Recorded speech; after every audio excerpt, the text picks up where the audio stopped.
Good morning. This joint hearing of the Subcommittee on Cybersecurity, Information Technology, and Government Innovation and the Subcommittee on National Security, the Border, and Foreign Affairs will come to order. Good morning and welcome, everyone. Without objection, the chair may declare a recess at any time, and I recognize myself for the purpose of making an opening statement right now. Good morning and welcome to today's historic hearing, which I'm co-chairing with Mr. Grothman, whose subcommittee held an important hearing on this topic last year. I want to thank my colleagues on the Oversight Committee, including Mr. Burchett, Mr. Burleson, Ms. Luna, Mr. Moskowitz, Mr. Garcia, for their relentless drive to get answers on UAPs. They've been steadfast in demanding transparency on the sightings reported by military pilots and armed forces. Their commitment to digging for the truth is exactly what this country needs to cut through the secrecy surrounding this issue. And many high-ranking individuals in the military and intelligence communities believe UAPs demand greater attention, and thus the purpose for this hearing today. Former National Security Advisor H.R. McMaster said on Bill Maher's program that, quote, there are phenomena that have been witnessed by multiple people that are just inexplicable by the science available to us. Army Colonel Carl Nell, a member of the federal government UAP task force, said at a conference this past May that non-human intelligence exists, non-human intelligence has been interacting with humanity. This interaction is not new, and it's been ongoing, and there are unelected people in the government that are aware of that. But UAPs remain a controversial topic. I'm not going to name names, but there are certain individuals who didn't want this hearing to happen because they feared what might be disclosed. But we stood firm. No amount of outside pressure would ever keep me from pursuing a subject to ground, come hell or high water. On that score, I want to thank our witnesses for being here. We have before us a panel of individuals accomplished in the military, in civilian government, in science, and in journalism. Some of the testimony you will hear them deliver today does not reflect well on influential individuals and agencies within the U.S. federal government and perhaps some of our contractors. It's never easy to present such information publicly. So I appreciate our witnesses voluntarily agreeing to being here today. This hearing is intended to help Congress and the American people to learn the extent of the programs and activities our government has engaged in with respect to UAPs and what knowledge it has yielded. This includes, of course, any knowledge of extraterrestrial life or technology of non-human origin. If government-funded research on UAPs has not yielded any useful knowledge, we also need to know those facts. Taxpayers deserve to know how much has it been invested, how much has been spent. They shouldn't be kept in the dark to spare the Pentagon a little bit of embarrassment. The reality is, despite their enormous taxpayer-funded budgets, the transparency of the Defense Department and the intelligence community have long been abysmal. The Pentagon has failed 6 consecutive audits. In fact, it's never actually passed one. Adding to this is a runaway overclassification of documents and materials, a reluctance to declassify materials when appropriate, and at times an outright refusal to share critical information with Congress. In short, it's not a track record that instills trust. So Congress has tried in recent years to lift the veil and find out if information about UAPs is being withheld, not only from the American public, but also from their elected representatives in Congress. Part of the transparency effort was legislation created in the Pentagon, the All-Domain Anomaly Resolution Office, or AARO, but the new office is struggling to get its footing. A recent statutorily required report from AARO, intended to illuminate the government's historic assessment of UAPs, was heavily criticized by those seeking UAP transparency.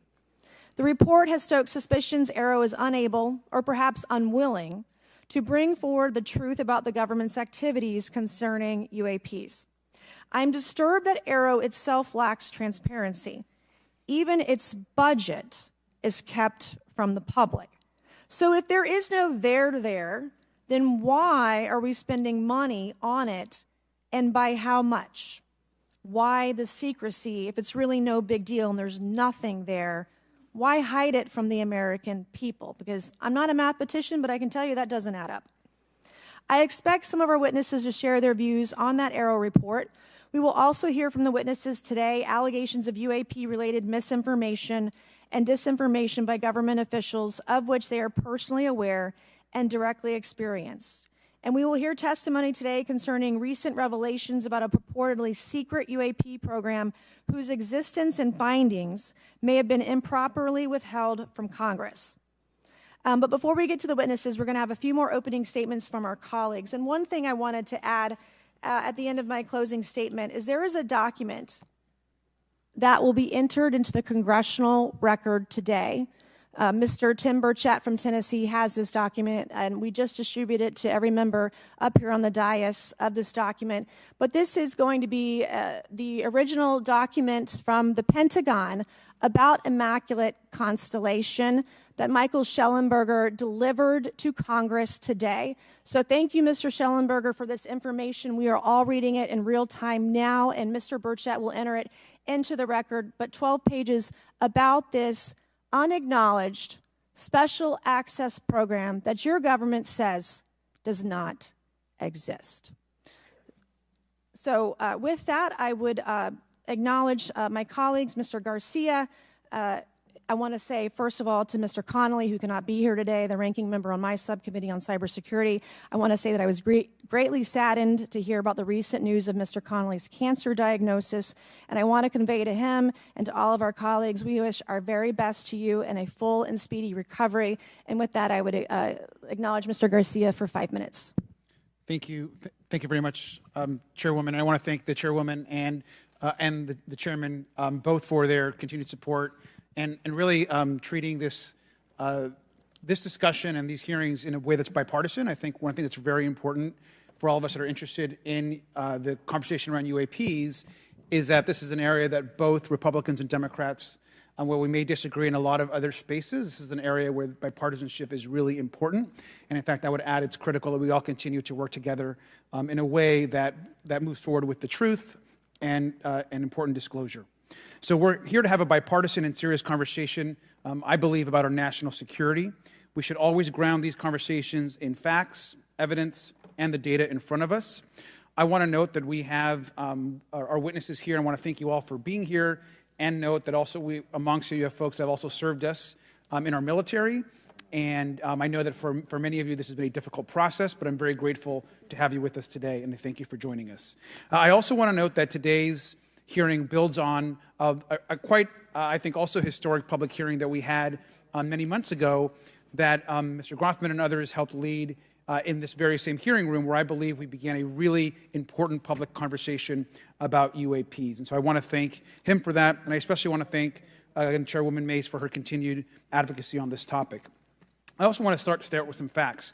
We know that there are objects or phenomena observed in our airspace, as our witnesses will testify, and also possibly in our oceans. In many cases, we don't know what they are, and this is, of course, why we're discussing UAPs. Now, the All-Domain Anomaly Resolution Office, AARO, has reported hundreds of UAPs that remain, quote, uncharacterized and unattributed, and which, quote, appear to have demonstrated unusual flight characteristics or performance capabilities and require further analysis. This is our own AARO office. Now, we shouldn't prejudge what they might be. I'm certainly not going to. We need evidence. But what we are detecting things, and we know that we don't understand them, and this is worth investigating. Now, the American people have legitimate questions, and I believe it's critical that Congress should help address them. This is about the truth and science and facts. Now, transparency and faith in our institutions is vital in a good democracy. Now, I'm proud to say that this hearing will build on that important bipartisan work, and I want to thank everyone for being involved, including members of our committee. Now, in our last hearing in July, we heard testimony that a significant number of pilots of major airlines have witnessed UAPs as well, but have no real confidential way of reporting them to the government. We heard that commercial pilots who encounter UAPs may be hesitant to speak openly due to stigma or fear of retaliation. We also know that AARO has reported that, and I want to quote, that most reports still reflect a bias towards restricted military airspace, a result of reporting from military personnel and sensors present in such areas. And so the lack of ability for civilian pilots raises real safety concerns, and limits our ability to understand UAPs. This is a particular piece of this conversation that I am very interested in. Now, our last hearing inspired us to introduce the Safe Airspace for Americans Act, joined by Chairman Grothwin, Chairwoman Mace, and a bipartisan group of co-sponsors. I see some of our leaders from Safe Airspace for Americans Act here, and that would create a safe reporting for UAP process, which we want to continue to do. Now, members of both parties and senior officials in multiple administrations have now taken an interest in this issue. Mainstream media, in many cases, are beginning to take more of an interest in this issue, and we should all be proud to carry that work and build confidence for the American people. I believe we can always be more transparent. To me, this hearing and others are simply about the truth and getting to the facts of what these UAPs actually are. It's very important that we show that Democrats and Republicans in Congress can work together to cut through misinformation and look for a serious and thoughtful way to have the discussion in public. Many of us have also called for additional public hearings to discuss UAPs. This should be a topic that continues on throughout the Congress so that we can gather more information, data, and work with the relevant agencies to gather more information.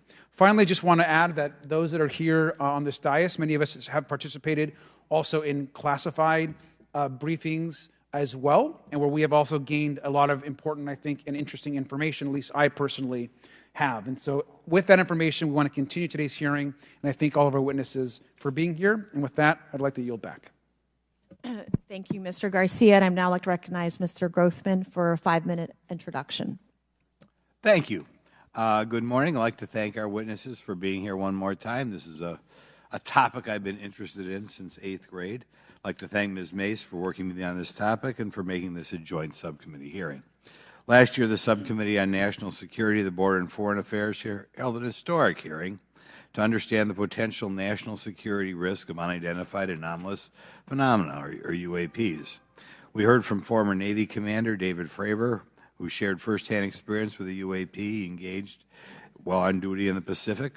We learned from David Gresh, a former member of the intelligence community, who revealed the supposed existence of secret government programs hidden from congressional oversight. Additionally, former military pilot Ryan Graves informed us of the limited ways in which the military and commercial pilots can report UAP sightings. Since that last hearing, I've led several briefings with government agencies to deepen my understanding with these issues. First, the Department of Defense Inspector General's Office informed us that the Department of Defense does not have a streamlined process for service members to report UAP activity. Since then, the Joint Chiefs have implemented standards for UAP reporting across the services. The Intelligence Community Inspector General informed us that whistleblowers often fear retaliation for reporting mismanagement of highly sensitive government projects or information. Finally, AARO has expressed to the committee that, like any other federal government agency, it's faced challenges in its establishment, specifically in hiring staff to manage UAP historical records and coordinating with other federal agencies. While these agencies have been helpful to us in understanding the challenges that come from collecting UAP data, none of them have been able to substantiate the claims made at this hearing last year by David Grush. Despite our committee members endlessly questioning these agencies inside and outside of a SCIF, I hope our witnesses today will be able to provide evidence and content that is worthwhile to our pursuits of eliminating government waste and increasing transparency. To help alleviate some of the roadblocks, I'm supportive of measures that were included in last year's National Defense Authorization Act to increase transparency and improve record-keeping measures when it comes to UAPs. But I believe there's still more work to go. I co-led the Safe Airspace for Americans Act with Ranking Member Garcia, which requires the Federal Aviation Administration to develop procedures to collect UAP data from civilian aviators.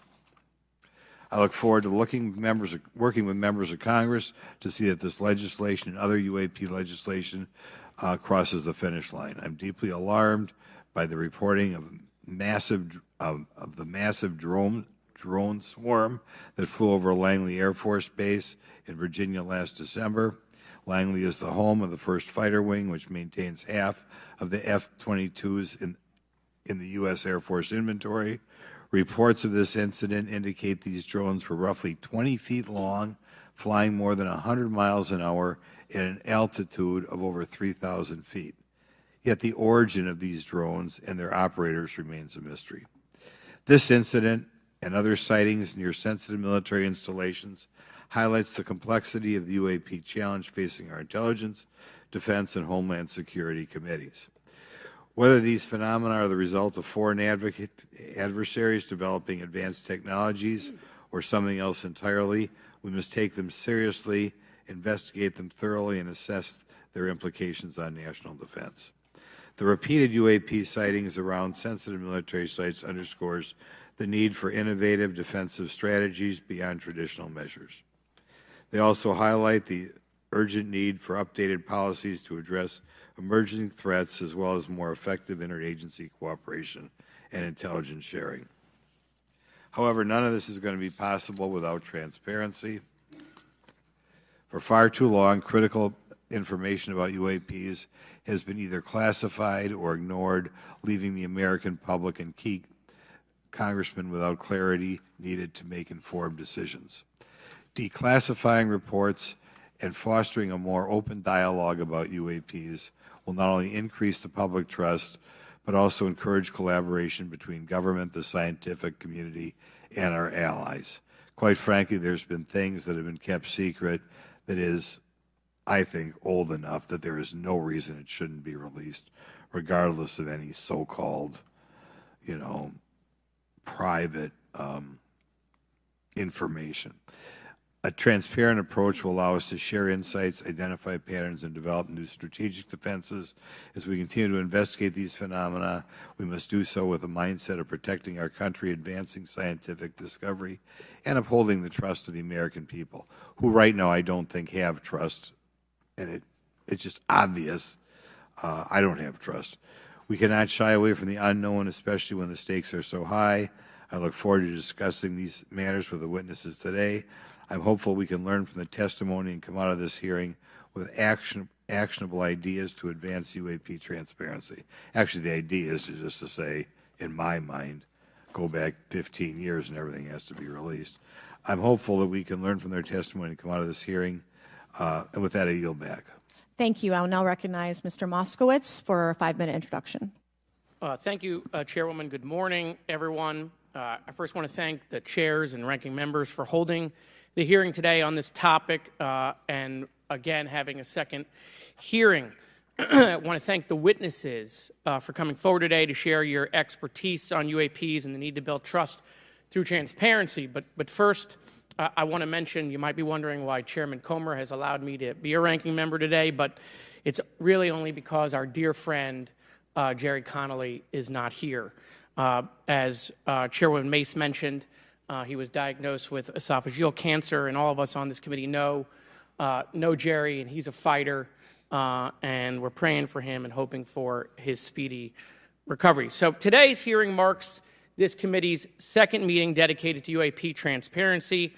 I was pleased, as I know all of us are, on the bipartisanship that existed in last year's hearing, and even though we can't talk about what happens in the classified settings, the bipartisanship that has existed in those settings with the questions members have asked.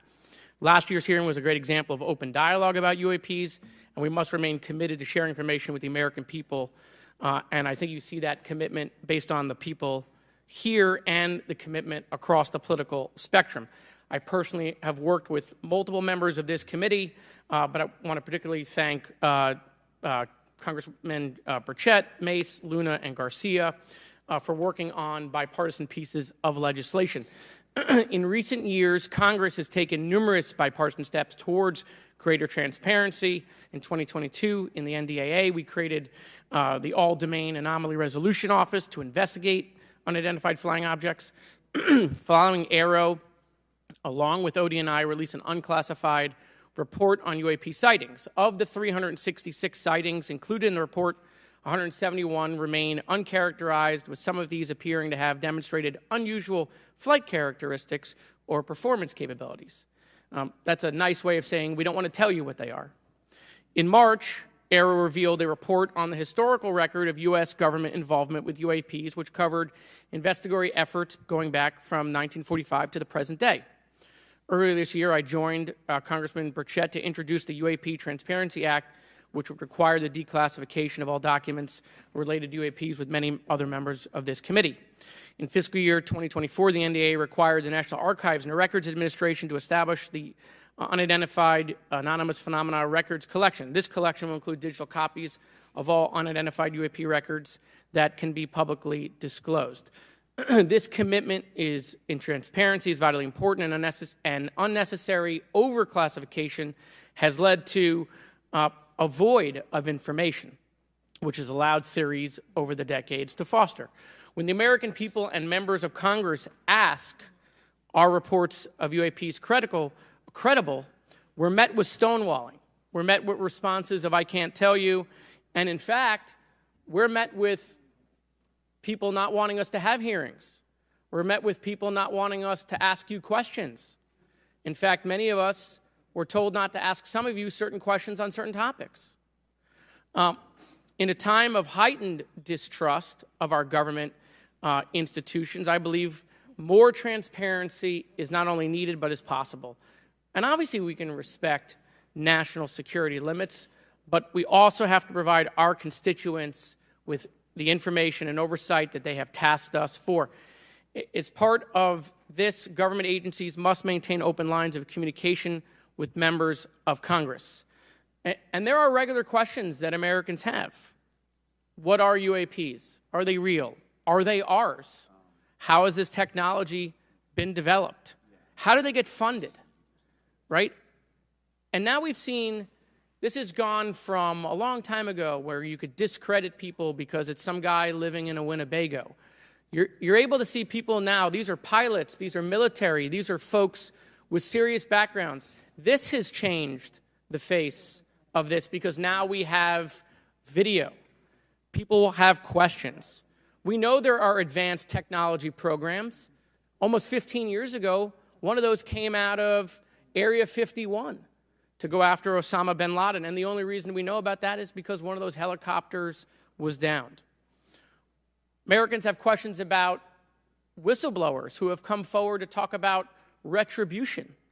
And so I want to thank everyone for being involved today on trying to get more transparency. This has been bipartisan, bicameral, and as we get into a new administration, the president-elect has talked about opportunities to declassify information on UAPs, and I hope he lives up to that promise. And with that, I yield back.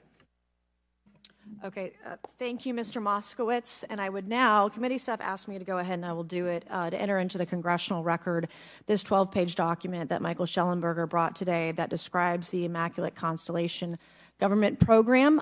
So we will do that now. Every member up here has a copy of it.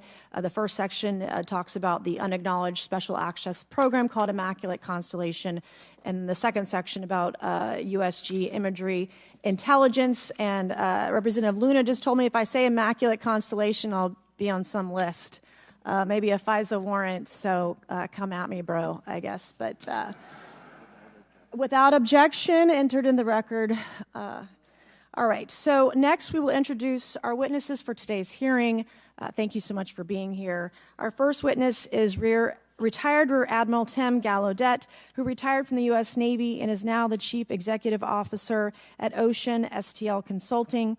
Our second witness is Mr. Lou Elizondo, a former Department of Defense official and author of a recent bestseller book about UAPs. Our third witness is Mr. Michael Schellenberger, founder of the newsletter Public and author of a recent journalistic piece about special access programs, including one widely identified as Immaculate Constellation. I swear the staff wants me on a list. Okay. And our last witness today is Mr. Michael Gold, a former NASA official who is also a member of the NASA UAP Independent Study Team. Welcome, everyone. We are pleased to have you today. Pursuant to Committee Rule 9G, the witnesses will please stand and raise your right hands. This is where it gets real. Do you solemnly swear to affirm that the testimony that you are about to give is the truth, the whole truth, and nothing but the truth, so help you God? Let the record show that the witnesses all answered in the affirmative. We appreciate all of you being here today and look forward to your testimony. Let me remind the witnesses that we have read your written statements and they will appear in full in the hearing record. You guys may be seated. Please limit your oral statements to 5 minutes. As a reminder, please press the button in front of you so the microphone is turned on so that everyone in the room, members included, can hear you. When you begin to speak, the light in front of you will turn green. After 4 minutes, the light will turn yellow. When the red light comes on, your 5 minutes has expired, and we would ask that you please wrap it up. So I will first recognize Rear Admiral Gallaudet to please begin your opening remarks. Thank you, Chairwoman Mace, Chairman Grothman, Ranking Members Connolly and Garcia, and members of the committee. Thank you for this opportunity to testify today regarding unidentified anomalous phenomena, or UAP. Confirmation that UAPs are real came to me in January of 2015 when I was serving as the commander of the Navy Meteorology and Oceanography Command. At the time, my personnel were participating in a pre-deployment naval exercise off the U.S. East Coast. It included the USS Theodore Roosevelt Carrier Strike Group, and this exercise was overseen by the United States Fleet Forces Command, led by a 4-star admiral who at the time was also my superior officer. During this exercise, I received an email on Navy's secure network from the operations officer of U.S. Fleet Forces Command. The email was addressed to all the subordinate commanders, and the subject line read in all capital letters, "Urgent Safety of Flight Issue." The text of the email was brief but alarming, with words to the effect, "If any of you know what these are, tell me ASAP. We are having multiple near mid-air collisions, and if we do not resolve this soon, we are going to have to shut down the exercise." Attached to the email is what is now known as the Go Fast video, captured on the forward-looking infrared sensor of one of the Navy F-A-18 aircraft participating in the exercise. The now declassified video showed an unidentified object exhibiting flight and structural characteristics unlike anything in our arsenal. The implication of the email was clear. The author was asking whether any of the recipients were aware of classified technology demonstrations that could explain these objects. Because the DoD policy is to rigorously deconflict such demonstrations with live exercises, I was confident this was not the case. The very next day, that email disappeared from my account and those of the other recipients without explanation. Moreover, the commander of Fleet Forces Command and the operations officer never discussed the subject. Even during weekly meetings specifically designed to address issues affecting exercises like the one in which the Theodore Roosevelt Strike Group was participating. This lack of follow-up was very concerning to me. As the Navy's chief meteorologist at the time, I was responsible for reducing safety of flight risks. Yet it appeared to me that no one at the flag officer level was addressing the safety risk posed by UAPs. Instead, pilots were left to mitigate these threats on their own without guidance or support. I concluded that the UAP information must have been classified within a special access program managed by an intelligence agency. That is a compartmented program that even senior officials, including myself, were not read into. Last year's UAP hearing before this Oversight Committee confirmed that UAP-related information is being withheld from senior officials and members of Congress. And just this week, I learned from former DoD official Chris Mellon that satellite imagery of UAP from a few years ago still has not been shared with Congress.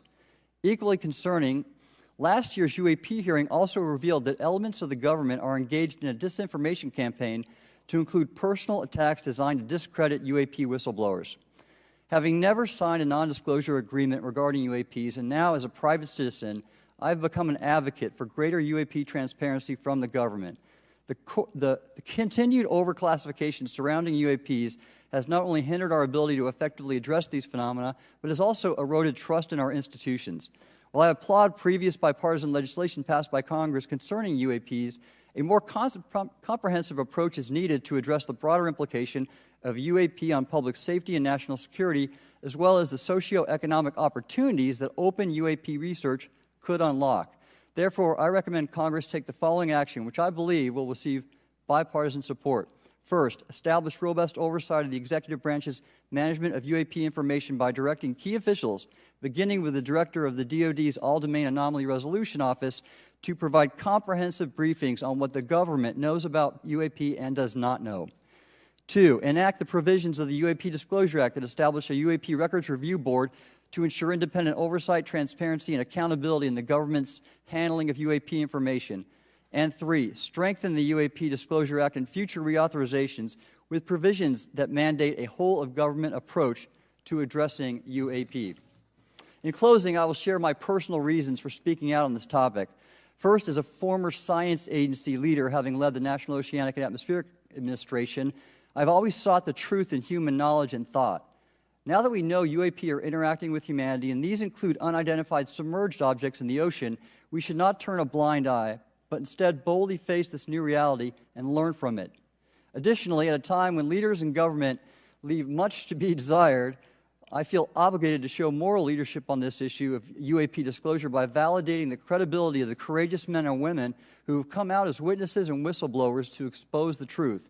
My speaking out has encouraged others to do the same, and it's my hope over time that a number of your constituents will want to know the truth and about UAP, and this number will increase to such an extent that the congressional action I have just recommended will become inevitable. Thank you, and I look forward to your questions. Thank you. I will now recognize Mr. Elizondo for his opening statement. Greetings, Chairwoman Mace, Chairman Grothman, Ranking Members Connolly and Garcia, and members of the committee. It is my honor and privilege to testify before you on the issue of unidentified anomalous phenomenon, formerly known as UFOs. On behalf of our brave men and women in uniform and across the intelligence community, as well as my fellow Americans who have awaited this day, thank you for your leadership on this important matter. Let me be clear. UAP are real. Advanced technologies not made by our government or any other government are monitoring sensitive military installations around the globe. Furthermore, the U.S. is in possession of UAP technologies, as are some of our adversaries. I believe we are in the midst of a multi-decade secretive arms race, one funded by misallocated taxpayer dollars and hidden from our elected representatives and oversight bodies. For many years, I was entrusted with protecting some of our nation's most sensitive programs. In my last position, I managed a special access program on behalf of the White House and the National Security Council. As such, I appreciate the need to protect certain sensitive intelligence and military information. I consider my oath to protect secrets as sacred, and I will always put the safety of the American people first. With that said, I also understand the consequences of excessive secrecy and stovepiping. Nowhere was this more apparent than in the aftermath of 9/11, which many of us remember all too well. I believe that America's greatness depends on three elements: A, a watchful Congress, B, a responsive executive branch, and C, an informed public. Over the last decade and a half, I learned that certain UAP programs were and are operating without any of these elements. Although much of my government work on the UAP subject still remains classified, excessive secrecy has led to grave misdeeds against loyal civil servants, military personnel, and the public, all to hide the fact that we are not alone in the cosmos. A small cadre within our own government involved in the UAP topic has created a culture of suppression and intimidation that I've personally been victim to, along with many of my former colleagues. This includes unwarranted criminal investigations, harassment, and efforts to destroy one's credibility. Most Americans would be shocked to learn that the Pentagon's very own Public Affairs Office openly employs a professional psychological operations officer as the singular point of contact for any UAP-related inquiries from citizens and the media. This is unacceptable. Many of my former colleagues and I have provided classified testimony to both the Department of Defense and the Intelligence Community Inspector General, and many of us have subsequently been targeted by this cabal with threats to our careers, our security clearances, and even our lives. This is not hyperbole, but a genuine fact, and this is wrong. To fix these problems, I propose three principal actions. First, Congress and the President should create a single point of contact responsible for a whole-of-government approach to the UAP issue. Currently, the White House, CIA, NASA, the Pentagon, Department of Energy, and others play a role, but no one seems to be in charge, leading to unchecked power and corruption. Second, we need a national UAP strategy that will promote transparency and help restore the American public's trust at a time when the public's trust is at an all-time low. This strategy should include a whole-of-government approach, including the academic and scientific communities, the private sector, and our international partners and allies. Third, Congress should create a protected environment so whistleblowers desperate to do the right thing can come forward without fear. As it currently stands, these whistleblowers suffer because of stigma, a code of silence, and concerns about retaliation. These whistleblowers should be encouraged to come forward in ways that protect them against any forms of retaliation. Policies and procedures should ensure that protection, and for those who refuse to cooperate, it is up to the members of this committee and the other lawmakers to wield their subpoena power against hostile witnesses and prevent additional government funding to those UAP efforts that remain hidden from congressional oversight. In closing, we as Americans have never been afraid of a challenge. In fact, we thrive on them, whether it's eradicating polio or going to the moon. We don't run from a challenge, we take it head on. To the incoming administration and Congress, I say to you, we need immediate public transparency, and this hearing is an important step on that journey. If we approach the UAP topic in the same way as we, as Americans, have met other challenges, we can restore our faith in our government institutions. Together, we can usher in a new era of accountable government and scientific discovery. I believe that we as Americans can handle the truth, and I also believe the world deserves the truth. Thank you, esteemed members of Congress, for your time today. It is profoundly appreciated by many.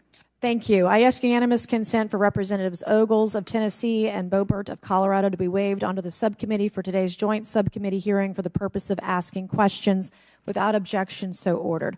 I would now like to recognize Mr. Schellenberger for his introductory remarks. Chairwoman Mace, Chairman Grothman, Ranking Member Connolly, Ranking Member Garcia, members of the subcommittees, thank you for inviting my testimony. One of Congress's most important responsibilities is oversight of the executive branch in general and the military and intelligence community in particular. Unfortunately, there is a growing body of evidence that the U.S. government is not being transparent about what it knows about unidentified anomalous phenomena, and that elements within the military and the IC are in violation of their constitutional duty to notify Congress of their operations.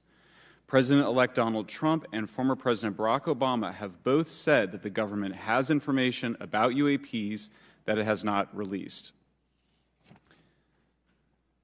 There are other explanations for UAPs than that they represent a new form of life or non-human life. Current dominant alternative theories, including those put forward by AARO, are that UAPs are some kind of natural phenomena we don't yet understand, like ball lightning or plasma. They could also be part of some new U.S. or foreign government weapons programs, such as drones, aircraft, balloons, CGI, hoaxes, or birds. Whatever UAPs are, Congress must be informed, as must the people of the United States. We have a right to know what UAPs are, no matter what they are. However, we now have existing and former U.S. government officials who have told Congress that AARO and the Pentagon have broken the law by not revealing a significant body of information about UAPs, including military intelligence databases that have evidence of their existence as physical craft. One of those individuals is a current or former U.S. government official acting as a UAP whistleblower. This person has written a report. This is the report that says the executive branch has been managing UAP, NHI issues without congressional knowledge, oversight, or authorization for some time, quite possibly decades. Furthermore, these individuals have revealed the name of an active and highly secretive DoD unacknowledged special access program, or USAP. The source of that document told me, that the USAP is a strategic intelligence program that is part of the U.S. military family of longstanding, highly sensitive programs dealing with various aspects of the UAP problem. The new UAP whistleblower claims that the U.S. military and IC database includes videos and images taken using infrared, forward-looking infrared, full-motion video, and still photography.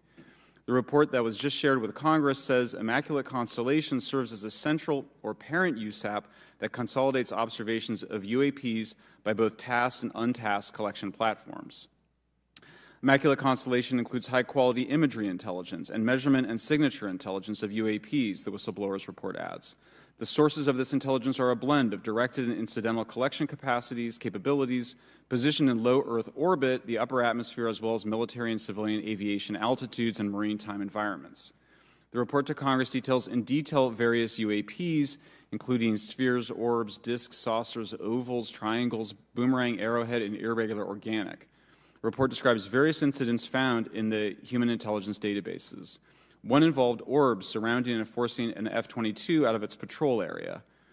In another incident, the crew of a Navy aircraft carrier watched a small orange-red sphere rapidly descend from a high altitude of 100 to 200 yards directly above the flight deck of the CVN, or aircraft carrier. And since my reporting on this Immaculate Constellation last month, another source came forward who told me that they saw a roughly 13-minute-long, high-definition, full-color video of a white orb UAP coming out of the ocean approximately 20 miles off the coast of Kuwait. It was filmed from a helicopter. Then halfway through the video, the person said the orb is joined by another orb that briefly comes into the frame from the left before rapidly moving again out of the frame. The person discovered the video on SIPR, the Secure Internet Protocol Router Network, which the DoD uses to transmit classified information. A leading UAP researcher who utilizes the Freedom of Information Act to find out what the government knows, John Greenwald, told me last year that the U.S. government had been increasingly denying his requests for UAP information. He has been doing FOIA requests for 27 years and has an archive of 3 million pages. The government has for decades denied any interest in UFOs, he told me, but the documents that he has assembled show that behind the scenes it was a completely different story. Contrary to the hopes of many advocates of transparency, the government has been restricting more information since the leak of 3 UAP videos in 2017. The DoD organization AARO has been labeling many documents with a B7 exemption, which Greenwald says does not make any sense. They're stating that anything AARO does is involved in law enforcement investigation, which allows AARO to not release it. Greenwald says that the DoD has denied the existence of a UAP and ATIP-related records on multiple occasions, only to acknowledge them after an appeal was filed. He added that the Naval Air Systems Command in March 2022 stated they found no additional UAP videos. It seemed strange that they had 3 and only those 3, but other requests had been filed by the Black Vault, that's John Greenwald's group, to seek out more places UAPs might be hiding. Then in September 2022, the Navy admitted that the UAP-related videos and photographs existed, but denied the request in full for their release, saying that the requested videos contain sensitive information that are classified and exempt from disclosure. The DoD will deny things on a Monday and then admit to it on a Friday, said Greenwald. He said the government can and does release videos that protect secret methods of capturing it. They fall back on the sensitive platform excuse a lot, he said. However, the on-screen information can be blurred and scrubbed. The metadata can be removed. I'll show you this example here. This is a presentation from the UATP task force. This is completely absurd. It's nuts, this level of censorship, of redaction on a document. It shows the redaction of how many reports they've collected, for how many years. 2 of the 3 potential explanations are blacked out. The Pentagon, the intelligence community is treating us like children. It's time for us to know the truth about this. I think that we can handle it. Thank you very much. Thank you. I would now like to recognize Mr. Gold for 5 minutes. Thank you, Chairwoman Mace, Chairman Grothman, Ranking Members Connolly and Garcia, Representative Moskowitz, and distinguished members of both subcommittees. I'm grateful to all of you, as well as your intrepid staff, for the opportunity to testify, and would like to begin by discussing courage. Courage is what it takes to tackle this topic, and courage in the face of adversity is what I see in front of me, beside me, and behind me. Per my introduction, I am currently the Chief Growth Officer at Redwire Space and have had several leadership positions at NASA. That being said, I want to be clear that I am speaking exclusively on my own behalf and not for Redwire, NASA, or any other organization. However, I am here today to speak out for science. Science requires data, which should be collected without bias or prejudice. Yet, whenever the topic of UAP arises, those who wish to explore the phenomena are often confronted with resistance and ridicule. For example, members of the NASA UAP Independent Study Team, particularly those in academia, were mocked and even threatened for simply having the temerity to engage in the study of UAP. Our best tool for unlocking the mystery of UAP is science, but we cannot conduct a proper inquiry if the stigma is so overwhelming that just daring to be part of a NASA research team elicits such a vitriolic response. Therefore, one of the most important actions that can be taken relative to exposing the truth of UAP is to combat the stigma, and this is where I believe that NASA can be eminently helpful. The NASA brand is synonymous with hope, optimism, and credibility. If you were to take a walk down the National Mall, you would immediately see the NASA logo on T-shirts, hats, and bumper stickers. Few federal agencies enjoy this kind of popularity. I've never seen anyone wearing an Office of Personnel Management T-shirt, which is why NASA could play such an influential role. Specifically, NASA could, with relatively little cost and effort, host symposia on UAP, or even just participate in existing panels examining the topic. NASA personnel stepping forward and participating in such discussions would make a powerful statement to the scientific community that UAP should be taken seriously and researched accordingly. In regard to research, NASA has vast archives, much of which may contain important UAP data. Again, for relatively little cost and effort, NASA could create an AI or ML algorithm that could search the agency's archives for anomalous phenomena. I suspect that such an effort would not only result in information that will help us to understand UAP, but could result in data that will assist in other areas of scientific inquiry, such as anomalous weather or meteorite activity. Beyond its existing archives, NASA could act as a clearinghouse for civilian and commercial UAP data. During my work on the UAP Independent Study Team, it quickly became evident that there is no clear or well-publicized process for civilian pilots to report UAP sightings.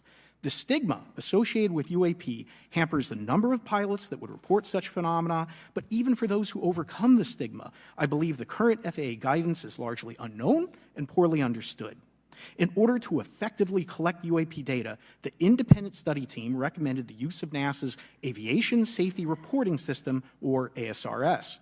This system, which is administered by NASA and funded by the FAA, provides a confidential means for the reporting of safety violations in a voluntary and non-punitive manner. Over 47 years, the ASRS has collected nearly 2 million reports. ASRS is the perfect tool to collect UAP data, which could then be collated by NASA and shared with the public at large. Leveraging ASRS could create a treasure trove of UAP data, potentially hundreds of thousands of reports, supporting this hearing's goal of exposing the truth. And I'm grateful to our two co-chairs and other members who have already incorporated this idea into proposed legislation. At this hearing, and as others have demonstrated, the UAP issue is justifiably dominated by national security and defense. However, I would urge the subcommittees to keep in mind the numerous ways that NASA and the FAA, as well as commercial activities in the air, in space, and in the water, can generate a massive amount of invaluable data on anomalous phenomena. I cannot help but be excited by the potential for such an endeavor, since scientific discovery is driven by anomalies. It's the existence and study of anomalies that led to the theory of relativity, quantum mechanics, and nearly all of humanity's scientific breakthroughs. This is why the study of UAPs should be embraced, since whatever is occurring, the chance to garner new knowledge should never be ignored. We must be thorough in collecting information, fearless in making conclusions, and open to following the data, no matter how mundane or extraordinary the results may be. I began this testimony by praising the Joint Subcommittee members for their courage, and I will end by echoing that sentiment. As the saying goes, the truth is out there. We just need to be bold enough and brave enough to face it. Thank you. Thank you. Thank you all. I will now recognize myself for 5 minutes of questioning. I have a lot of questions, and I have a lot of witnesses. So I would just ask, if it's yes or no, to please just tell me yes or no. If it requires more than that, be very succinct, because I would like to go down the line and ask as many questions as possible. So for the Admiral this morning first, former DoD official Chris Mellon reached out to you about satellite imagery from 2017 that depicts a UAP. What were the dates in 2017 when this occurred? I can't share with you the details, ma'am, but I can do it in a closed setting, and I can also tell you the agency that wrote a report on it. Okay, so who has the imagery? I can tell you that in a closed setting. Can you describe what was depicted in the satellite imagery? Just a description. It was a UAP, ma'am. That's it? No other description? The term that the analysts used, they called it the button. It was a disc-shaped object. Okay, where was it? I can't tell you that, ma'am. Okay. All right. Okay, Mr. Elizondo, you stated in your testimony that, quote, advanced technologies not by our government or any other government are monitoring sensitive military installations around the globe, end quote. If these technologies are not made by any government, who's making them? Private companies, or are you implying they are crafted by a non-human intelligence? Well, ma'am, that's precisely why we're here. The problem is that, temporally speaking, over decades, not just the last 10 years, to put this in perspective, are these private companies you're implying, or is this non-human intelligence? It may be both. Okay. When it comes to Blue Force Technologies, I would not be able to discuss. Okay. Are you read into secret UAP crash retrieval programs? We would have to have a conversation in a closed session, ma'am. I signed documentation 3 years ago that restricts my ability to discuss specifically crash retrievals. I submitted for my book through the DOPSR process, which took a year for it to be reviewed. And what is in the book is what I was told I'm allowed to talk about. Has the government conducted secret UAP crash retrieval programs, yes or no? Yes. Okay, were they designed to identify and reverse engineer alien craft, yes or no? Yes. Does the U.S. government have any reverse, okay, we already answered that question about retrieval programs. Do any U.S. contractors have the same? I would prefer to address that in a closed session, ma'am. Okay. In your book, you mentioned government employees who've been injured by UAPs, placed on leave, and receiving government compensation for their injuries. Is that correct? That is correct. How can the government deny we have recovered craft if they're paying people because they've been injured by recovered craft? Ma'am, that's a great question. That's why I think we're here again, because I've seen the documentation by the U.S. government for several of these individuals who have sustained injuries as a result of a UAP incident. It's a crazy idea, right? The hypocrisy and the logic. Okay, Mr. Schellenberger, I'm going to say it again to be very clear. Immaculate Constellation. What's its mission and how are they funded? Its mission is to, as I stated, its mission is to, it's an unacknowledged special access program. Its mission is to document UAPs. Okay, and do you, for your story and your report, do you have more than one credible source? I do. Sourcing, okay. I do. And then why do you believe your sources to be credible? How do you judge the veracity of the documentation you've been provided about this program? I checked the sources, and they are who they say they are. They are current or former government officials. Mm-hmm. I wanted to also add that I did not specify that they were Defense Department employees. I didn't specify the agency nor the gender. Would they have included non-government employees, people that aren't employed by the government? These are, I'm comfortable saying that these are government or previously government employees. Any of them currently employed by a private contractor or private contractors? I'd rather not say. Okay. What's the key takeaway, just a few seconds, about the Immaculate Constellation document you provided us today? I think that what the American people need to know is that the U.S. military and intelligence community are sitting on a huge amount of visual and other information, still photos, video photos, other sensor information, and they have for a very long time. And it's not those fuzzy photos and videos that we've been given. There's very clear high images, res, high resolution. How many visuals, graphics, videos, photos? I mean, I've been told hundreds, maybe thousands. I mean, I also wanted to say, because there was some conversation around concern around the revealing of these materials, revealing the source collections, but some of these are shot from helicopters using normal videos of oceans. I just think that's absurd that somehow you're going to be revealing some secret U.S. technology by revealing that you've photographed orbs off the coast of Kuwait. Okay, thank you. I have 8 seconds. Mr. Gold, did the NASA Independent Study Team get briefed on what you call OSAP? Very quickly. I flagged the Advanced Aerospace Weapons System Investigation Program to our chair and our DFO. We did not get briefed, but I believe it is definitely worth looking into. That was probably the largest UAP review effort ever, and I think produced a lot of interest data, including revealing Nimitz. I don't know if my fellow witness, Lou, might want to, he did yeoman's work on it, might want to comment. Okay. All right, I'm going to turn to Mr. Moskowitz, who will be recognized for 5 minutes of questioning. Thank you, Madam Chairwoman. So, Mr. Gold, you gave a whole diatribe for a couple of minutes about UAPs, science, data collection, stigma. A lot of non-believers in all of this would just ask a very simple question. Why? Why is it so hard? Right? Like, why are people, anytime they ask, why are they always thwarted? Why are they always judged? Why is they always have misinformation spread? Why is there always retribution? Why is it always met with an ear? What's the why? If it doesn't exist, why is it such a problem? I think if you go through the history of science, Representative, it is always difficult for breakthroughs and new information, regardless of whether it's UAP or any other kind of discovery. And in science, we're supposed to be open, but when you break with the orthodoxy of what's believed, whether it's Galileo saying that the Earth doesn't rotate or the Earth rotates around the sun or the sun doesn't rotate around the Earth, it's always challenging for new beliefs. And the more extraordinary those discoveries, the more extraordinary those new beliefs, it's very difficult. So I think this is natural. There's natural conservatism that when it comes to science, but this issue in particular has been very difficult where, again, even to attempt to study it becomes problematic. But every hearing like this, every news report, every video, documentaries. I was privileged to be a part of something Dan Fair is putting together. I think many of us have interviewed for it, documentary over 30 different government officials. Every brick in the wall will help get us closer to getting to the truth. I appreciate that. Mr. Elizondo, did I have that correct?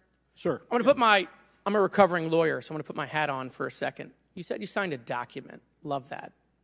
Who gave that to you? The U.S. government, sir. Okay, you have a copy of it? It is stored in a SCIF right now. I do not have possession of it. The U.S. government does. What department of the U.S. government gave you this document? I will say the Department of Defense. Unfortunately, I can't say in this forum much more than that. You specifically said the document said you can't talk about crash retrieval. Well, you know, you can't talk about Fight Club if there's no Fight Club. Correct. Okay, I'm just making an observation. Yes, sir. So that document that you signed, that you said exists, specifically said you can't talk about crash retrieval. Correct, sir. It was a limitation on because already I'd been speaking publicly about the topic, and so the document said you can continue saying X, Y, Z, but you cannot discuss the topic. When you of crash give retrievals. me the atmosphere of signing this document. You're in a room by yourself, I'm in a SCIF with a security officer, sir. just one-on-one. Anybody else? There may have been an assistant as well. It was in a SCIF within a Department of Defense facility. Give me your background real quick. My background is I went to school to study microbiology and immunology, entered into the U.S. Army, and after a very short stint in military intelligence, I became a counterintelligence special agent. As a civilian, later on I became a special agent in charge, running investigations in counterterrorism and counterespionage primarily, with some experience in counterinsurgency and counternarcotics.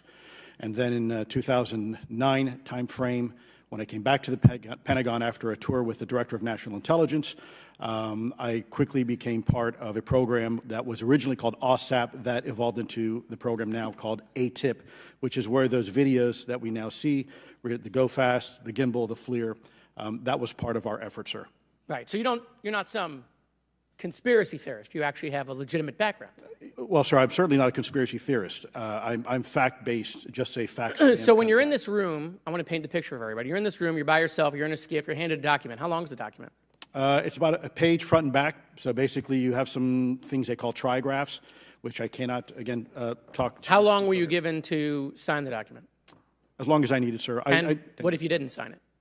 Well, I suspect there'd be repercussions. I wouldn't have access to certain information. Were you allowed to ask a lawyer, or weren't allowed to ask for a lawyer to review the document? It wasn't an option, but they probably wouldn't have allowed me to, because the document itself was pretty explicit about you have to be. Wait, you're putting me in an interest. Let me try to thread the needle here. There are certain documents that we have in the U.S. government that allow people to have access to certain programs, whether it's a special, and I'm going to be very generic here, whether it's a special access program or a controlled access program, SAP, CAP, whatnot. How many people have to sign that document? It depends how many people are going to get access to the information, sir. Okay. Last question. Doctor, real quick, can you tell us about the Omaha incident in greater detail? I've read your background, right? Some people would label you as a member of the deep state, since you worked in government for a long period of time. But can you tell us more about that incident? You've written a lot about that. I wrote a lot about incidents like it, Congressman, but that specific incident involved the USS Omaha, the littoral combat ship of the U.S. Navy operating off Southern California. I don't remember the exact date. It was within the last decade. And what the watchstanders on the bridge observed was a UAP, again, something that was aloft but had no observable exhaust or control surfaces. So it was something that couldn't be explained. And then they saw it enter the water from the atmosphere and going through the air-sea interface, and so thus exhibiting transmedium travel. Thank you. I yield back. Thank you. I'll now recognize Mr. Grothman for 5 minutes of questioning. Yeah, we'll start with Mr. Gallaudet. During a previous UAP hearing, Navy Commander David Fravor discussed the TikTok object engaged in 2004. Are you familiar with the incident, the TikTok incident? Yes, sir. That's almost 20 years ago, right? Yes, sir. It's been said there are more videos, documents, and reports related to this incident. Do you believe the information regarding the TikTok incident should be available to all members of Congress? And in your expertise, what reason would the Department of Defense possibly have for not releasing information that's over 20 years old? Thank you, Congressman. I don't think there's any good reason to withhold information and important data, especially of national security concern, from Congress. What would they say? I will speculate, sir, that they don't want to share that kind of information because it reveals weaknesses in our ability to monitor and protect our airspace. Okay. In your written testimony, you claim last year's UAP hearing before this Oversight Committee confirmed that UAP-related information is, well, it's not only being withheld, but that elements of the government are engaging in a disinformation campaign to include personal attacks designed to discredit UAP whistleblowers. Could you elaborate on that statement a little? Yes, sir. Earlier this year, I met with the DoD's All-Domain Anomaly Resolution Office, and what I thought would be a 90-minute meeting just to meet with leadership turned out to be an hours-long influence operation on me, where they attempted to convince me of the validity of the very flawed and error-ridden historical records report.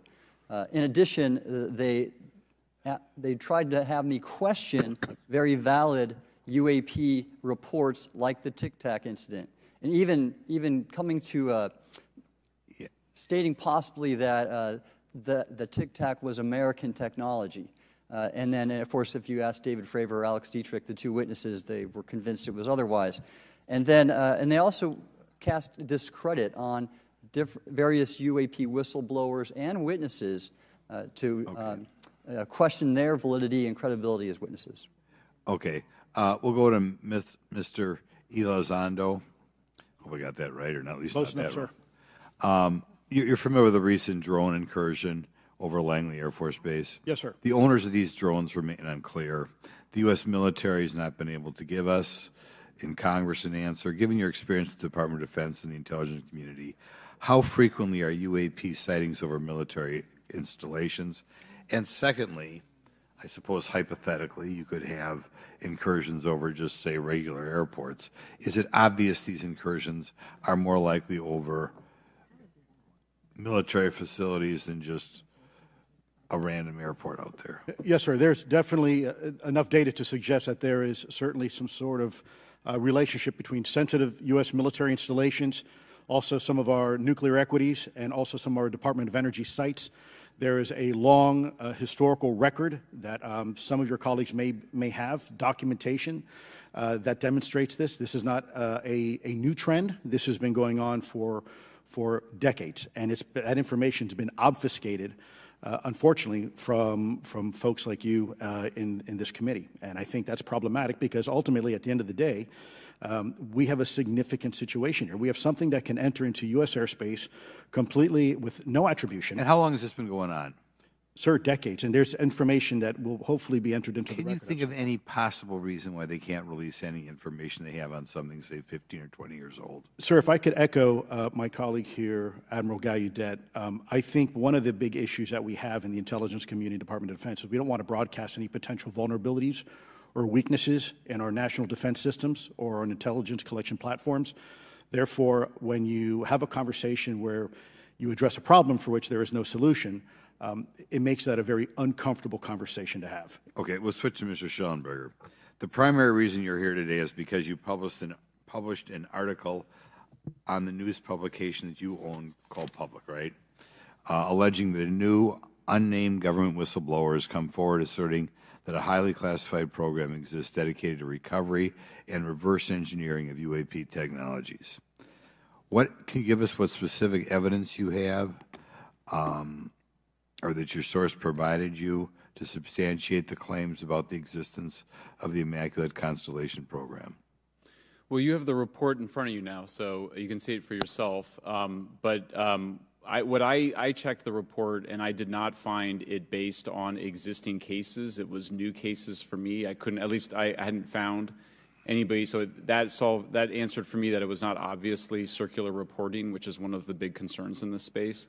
I also had the name of the program confirmed by more than one additional source.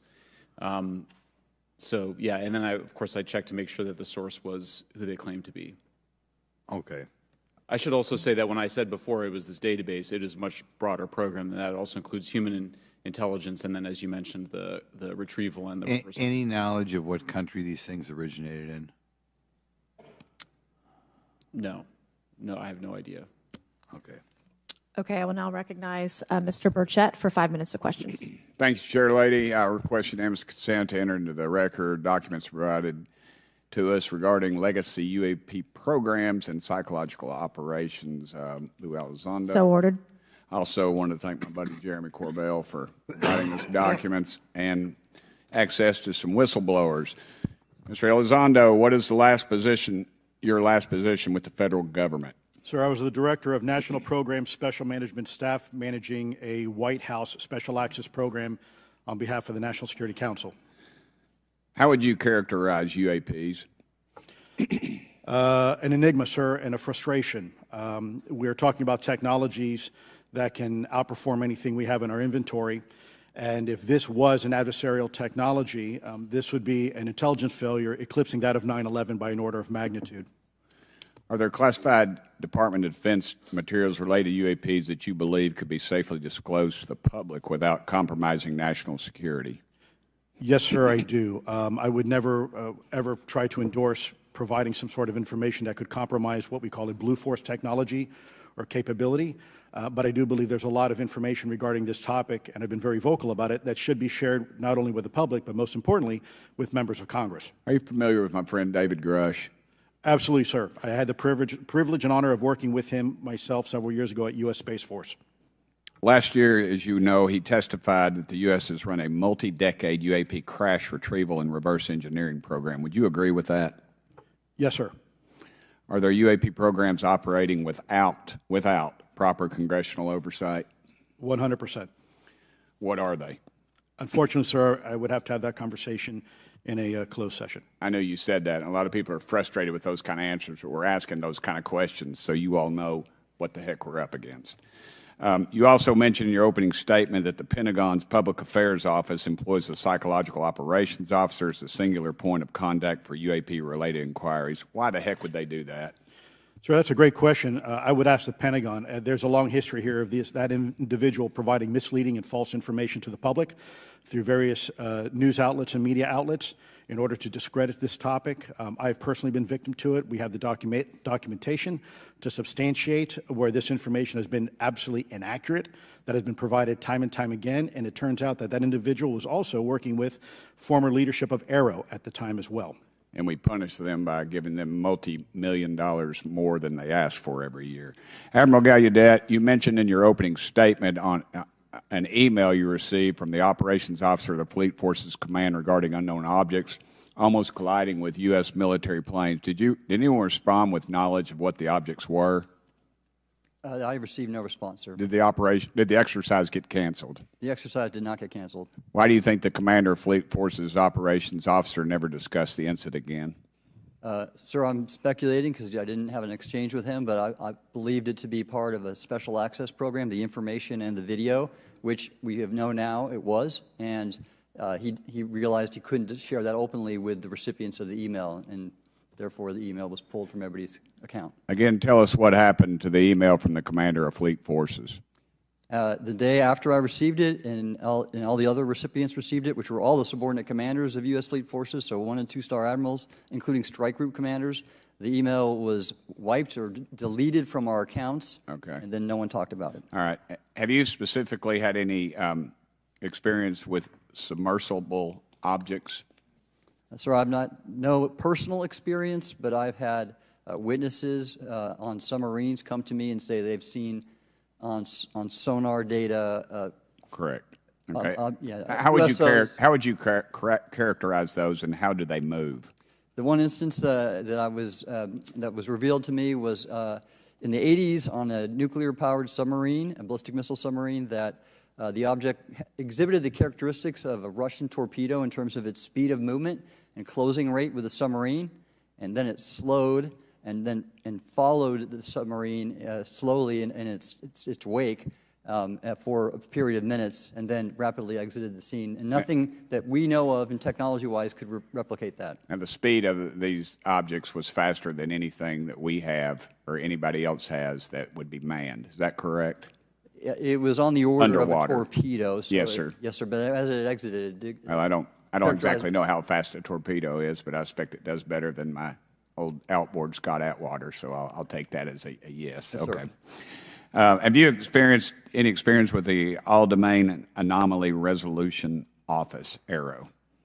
Yes, Congressman, as I mentioned previously, and I have met with them. Okay. You heard Mr. Elizondo describe psychological operations for those contacting the Department of Defense about UAPs. You mentioned a similar influence operation by ARROW. Why are federal agencies invested in running information operations about UAPs if they do not exist? Yes, sir. But I'll make a statement on ARROW's behalf. They have new leadership. The office has reached out to me to meet again, and I take that as a good faith effort, and we'll see where that goes. Thank you, Chair Lady. I've run over. Thank you. Thank you, Mr. Tennessee. I would now like to recognize Mr. Higgins. You're the king of Tennessee. Mr. Higgins, you're recognized for 5 minutes of questions. Thank you, Madam Chair. Mr. Elizondo, Mr. Schellenberger notes in the report that we've been given for this hearing. I believe, Mr. Schellenberger, let me shift you with the author of this report. I'm sorry, sir. I'm not the author Mr. Schellenberger, were you the author of this report? No, I was no name not. on it. No. Do you know the author? I do. You do. And how would you estimate that madam or gentleman, the author? The person is a current or former U.S. government employee. And it states here that this is the public version of the author's report. Yes.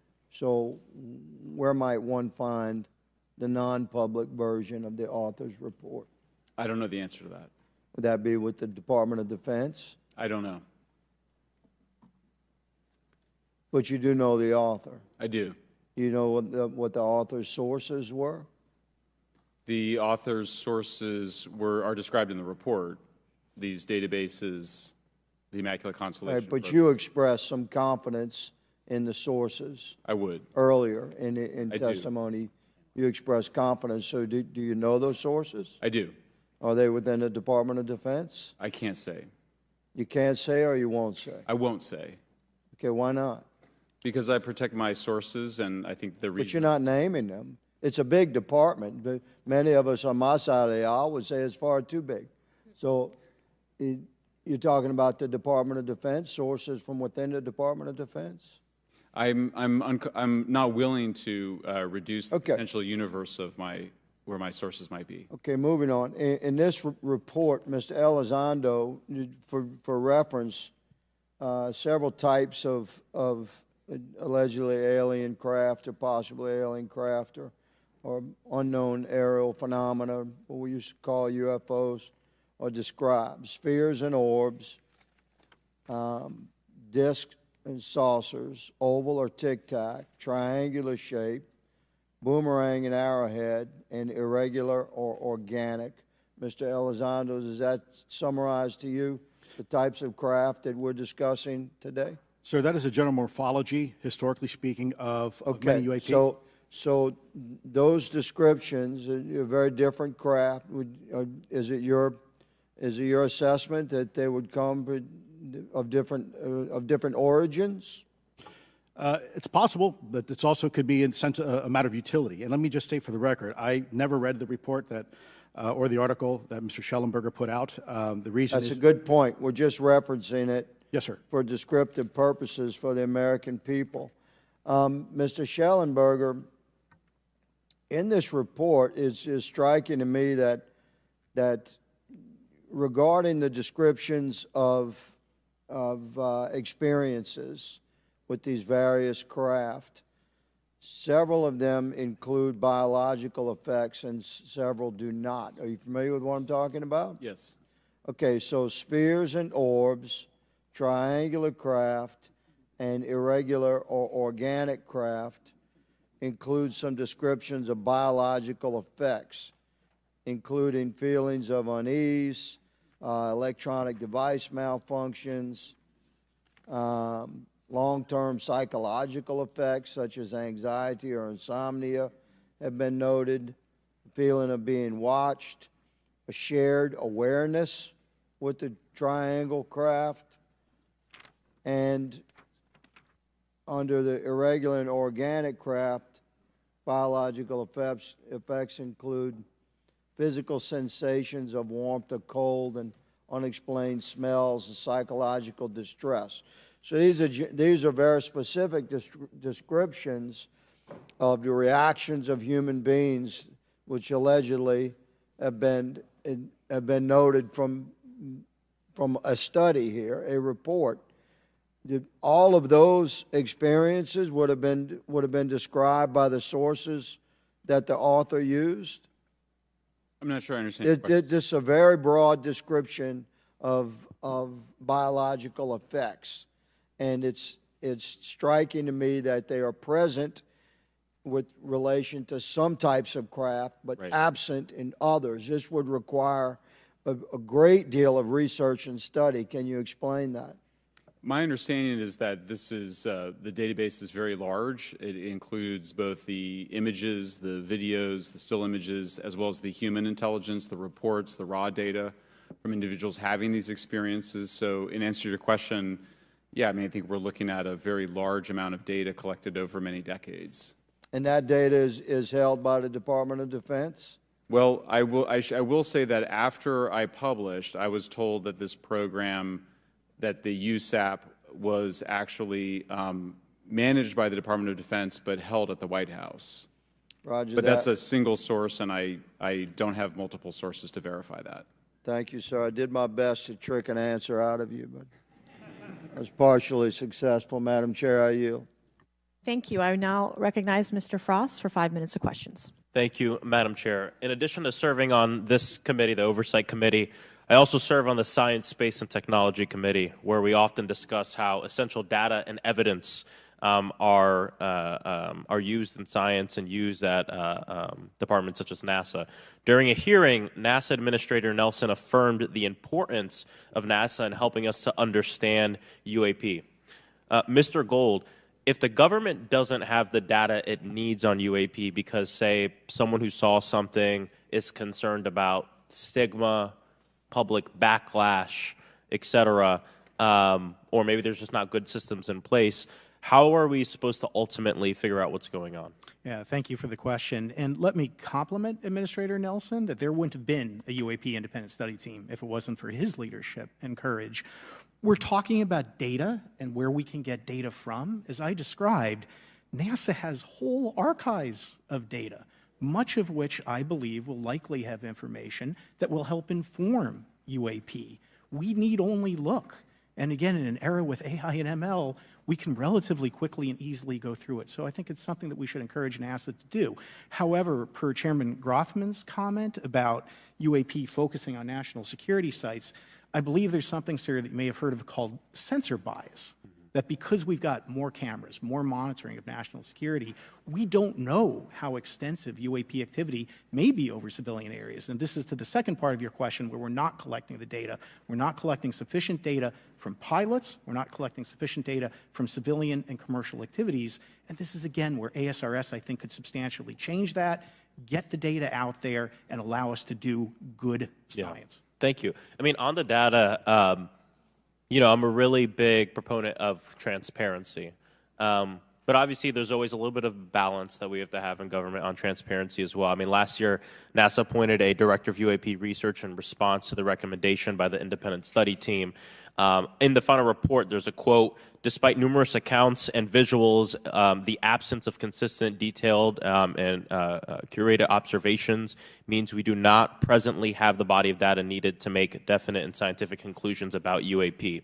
Can you just talk really quickly about that balance of security and transparency? So I can say, having served at NASA, it is the most transparent organization I've ever been in. When we would have conversations of executive leadership, things would leak out almost instantly. So I can assure you, intentionally or not, NASA's very transparent. I don't know if many of you have worked with engineers or scientists. They love to talk. So I believe that NASA is a paradigm of transparency, but we must have the ability and the data to be able to be transparent with. And if we're not gathering that, if we're not looking at it, then we can't bring NASA into the game and get to that good science that you need. You know, it was about a year ago, I was touring a facility with a pretty senior government official. We went by a certain hangar, and they said, yeah, that's, you know, a company leases that out. We don't really know what's going on in there. We have no way of knowing what's going on in there. And there was a few of those, in fact, while we were driving around this facility. To what extent do you think that some of the UAP out there comes from off the books or unauthorized experimental aircraft? I mean, I think probably the vast majority of UAP are drones, experimental aircraft, weather conditions, which is, again, why I say if we review the data, I think we're going to discover a lot about things we weren't even thinking about. But there is a percentage that isn't. And looking into those anomalies is how discoveries will be made. And relative to science, Congressman, if I can say, when NASA studies black holes, when NASA studies galaxies, we have instruments that are tailored to do so. With UAP, we're using cockpit gun cameras or cell phones. We could never do good science with that. And let me tell you, the NASA budget is under pressure. We need to make sure that the Artemis program is funded fully. We need to beat China to the moon and maintain our presence in low Earth orbit. So NASA would need more money to do this, but I think tailored instruments that would look at UAP in the same way that we have tailored instruments to look at astronomical data is important to gathering valuable and uniform information. If we were studying black holes by using fighter cockpit cameras, we probably wouldn't know that much about black holes. 100%. Well, I think it's important that federal leaders take the necessary steps to ensure that UAP does not pose threats to the American public as well, and that we have the necessary budgets to collect this data so we can actually see what's going on. And I'm fully supportive of funding the Artemis mission. I think it's very important. Also, a personal note, the pilot is a frat brother of mine. He is a member of the Phi Beta Sigma Fraternity Incorporated, and so I would love to see my fraternity make it to the moon. Redwire is building the cameras for Artemis, so we will take some pictures of your frat brother and get them. There we go. Thank you so much. I yield back. Thank you. I will now recognize Ms. Luna for 5 minutes of questioning. Mr. Elizondo, to your knowledge, can you name the country and around time frame that the first back-engineered UAP program started? Ma'am, unfortunately, I would not be able to have that conversation in public. Can anyone on the panel name that? None of you? Okay. This next question is for Mr. Gallaudet. To your knowledge, have any USOs ever outpaced our submarines? Yes, ma'am. At what magnitude? I don't have the exact speed, but again, a witness came to me, a credible former submarine officer who observed it on sonar data. And this was in the 80s in the North Atlantic during a storm, and it outpaced his submarine by orders of magnitude. Are you aware of any hotspots that currently exist off our shores in North America? Not with sufficiently credible data, ma'am. Okay, we've heard reports of there potentially being hotspots, maybe entry and exit points. Have you heard of any of that? I have not, ma'am, but my colleague here, Mr. Elizondo, does discuss some USO activity that he's observed in certain DoD databases.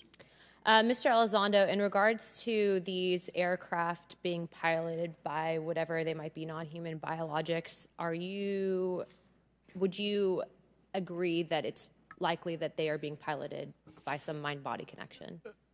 Ma'am, I think it is safe to presume here that they are being intelligently controlled because some cases seem to anticipate our maneuvers, and in other cases they seem to, I came across an email where the word stalked was used in a very secure email between Navy officers discussing their ships being pursued by a UAP. In our previous panel, we had Grush, and he had testified to say that some of these were interdimensional beings. Can you speak on that at all?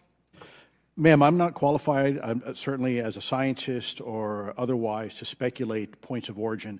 I looked at everything from a scientific perspective. So if you look at, for example, instantaneous acceleration, which was one of the observables of the program that I belong to, ATIP, the human body can withstand about 9 G-forces for a short period of time before you suffer negative biological consequences, blackouts and ultimately redouts and even death. Comparison, our best technology, the F-16, which is one of this older platform, but one of our most highly maneuverable aircraft, manned aircraft, made by General Dynamics, can perform about 17 or 18 G-forces before you start having structural failure, meaning that the airframe begins to disintegrate while you're flying. The vehicles we're talking about are performing in excess of 1,000, 2,000, 3,000 Gs. So are you, I guess, would it be safe to infer that they're living craft? You know, I'm not prepared at this point to state for the record is something alive or not, because even that definition is hard. There was a time in science we thought that life required oxygen, and we now know that's not true. There are anaerobic bacteria that thrive in oxygen environments that lack oxygen. And so also same with photosynthesis. When I was in college, I was told everything is derived from photosynthesis as a form of energy. In reality, that's not true. There are things that live off of chemosynthesis. So we're constantly having to reevaluate our understanding of what the definition of life is. Mm-hmm. Do any of you ever come across reports from people that claim to have firsthand experiences with these entities, whatever they might be, or these aircraft, and then as a result, whether or not they're religious, find that these things will automatically disappear? Anyone, and this is open to any of you on the panel. So just real quick, because I'm running out of time. Lou? Ma'am, I've always been a nuts and bolts kind of guy. When I was at ATIP, I was focusing more on the performance characteristics and less on the potential occupants. Okay, the reason I ask is because it seems like, just based on our conversations, that we've had people that say that there are good and bad of whatever these things are. And so my concern from a national security perspective is A, that true? B, are you guys hearing the reports of that? And C, I think moving forward in regard to technology, Mr. Gold, if you can answer this real quickly, some of these aircraft, it seems that they are operating off of energy that we don't currently have. But just yes or no, in your opinion, if we were able to obtain that, would that impact humanity for the better or negative? Would certainly save us some money on funding on Artemis. Definitely. And this is a national security issue, that if there is such technology out there, we're not the only country that might have access to it. We don't want to be on the wrong end of technological surprise. Okay. Thank you guys for your time. All right, thank you. I will now recognize Mr. Garcia for 5 minutes. Thank you, and I apologize for stepping out. My governor is here upstairs, so I'm trying to get in between meetings, so apologize for that. I want to just start by just asking everyone on the panel or witnesses, and I had a chance to read all the testimony before, but just to set the agenda, just if we can go down real briefly, do you believe, just for the record, that the federal government, any part of the federal government, is knowingly concealing evidence about UAPs from the public? Yes, sir. 100%. Yes. Yes. Thank you. I also want to just go down the line. I know many of you have already said this, but I just, for the record again, just briefly, what do you believe UAPs could be or are? Strong evidence that they are non-human, higher intelligence. I echo my colleague's comment, sir. Genuinely do not know. Don't know, but we must find out. Okay, thank you. I appreciate those answers, gentlemen. I think this is obviously another remarkable hearing with just really important information, so I thank all of you for answering the questions. Admiral, I just want to go back to one thing. Now, last year, our subcommittee heard from 2 retired Navy pilots, Lieutenant Ryan Graves and Commander David Fravor, regarding UAPs. Actually, I think Ryan is here in the audience and been a great person to get to know and to have conversations with. He, of course, has been involved in the Safe Airspace for Americans Act with Chairman Graves, with Chairwoman Mace for UAP reporting by civilian aviation personnel. Can you discuss briefly why it's important for civilian pilots to be able to report UAPs and why these legal protections are critical for our national security?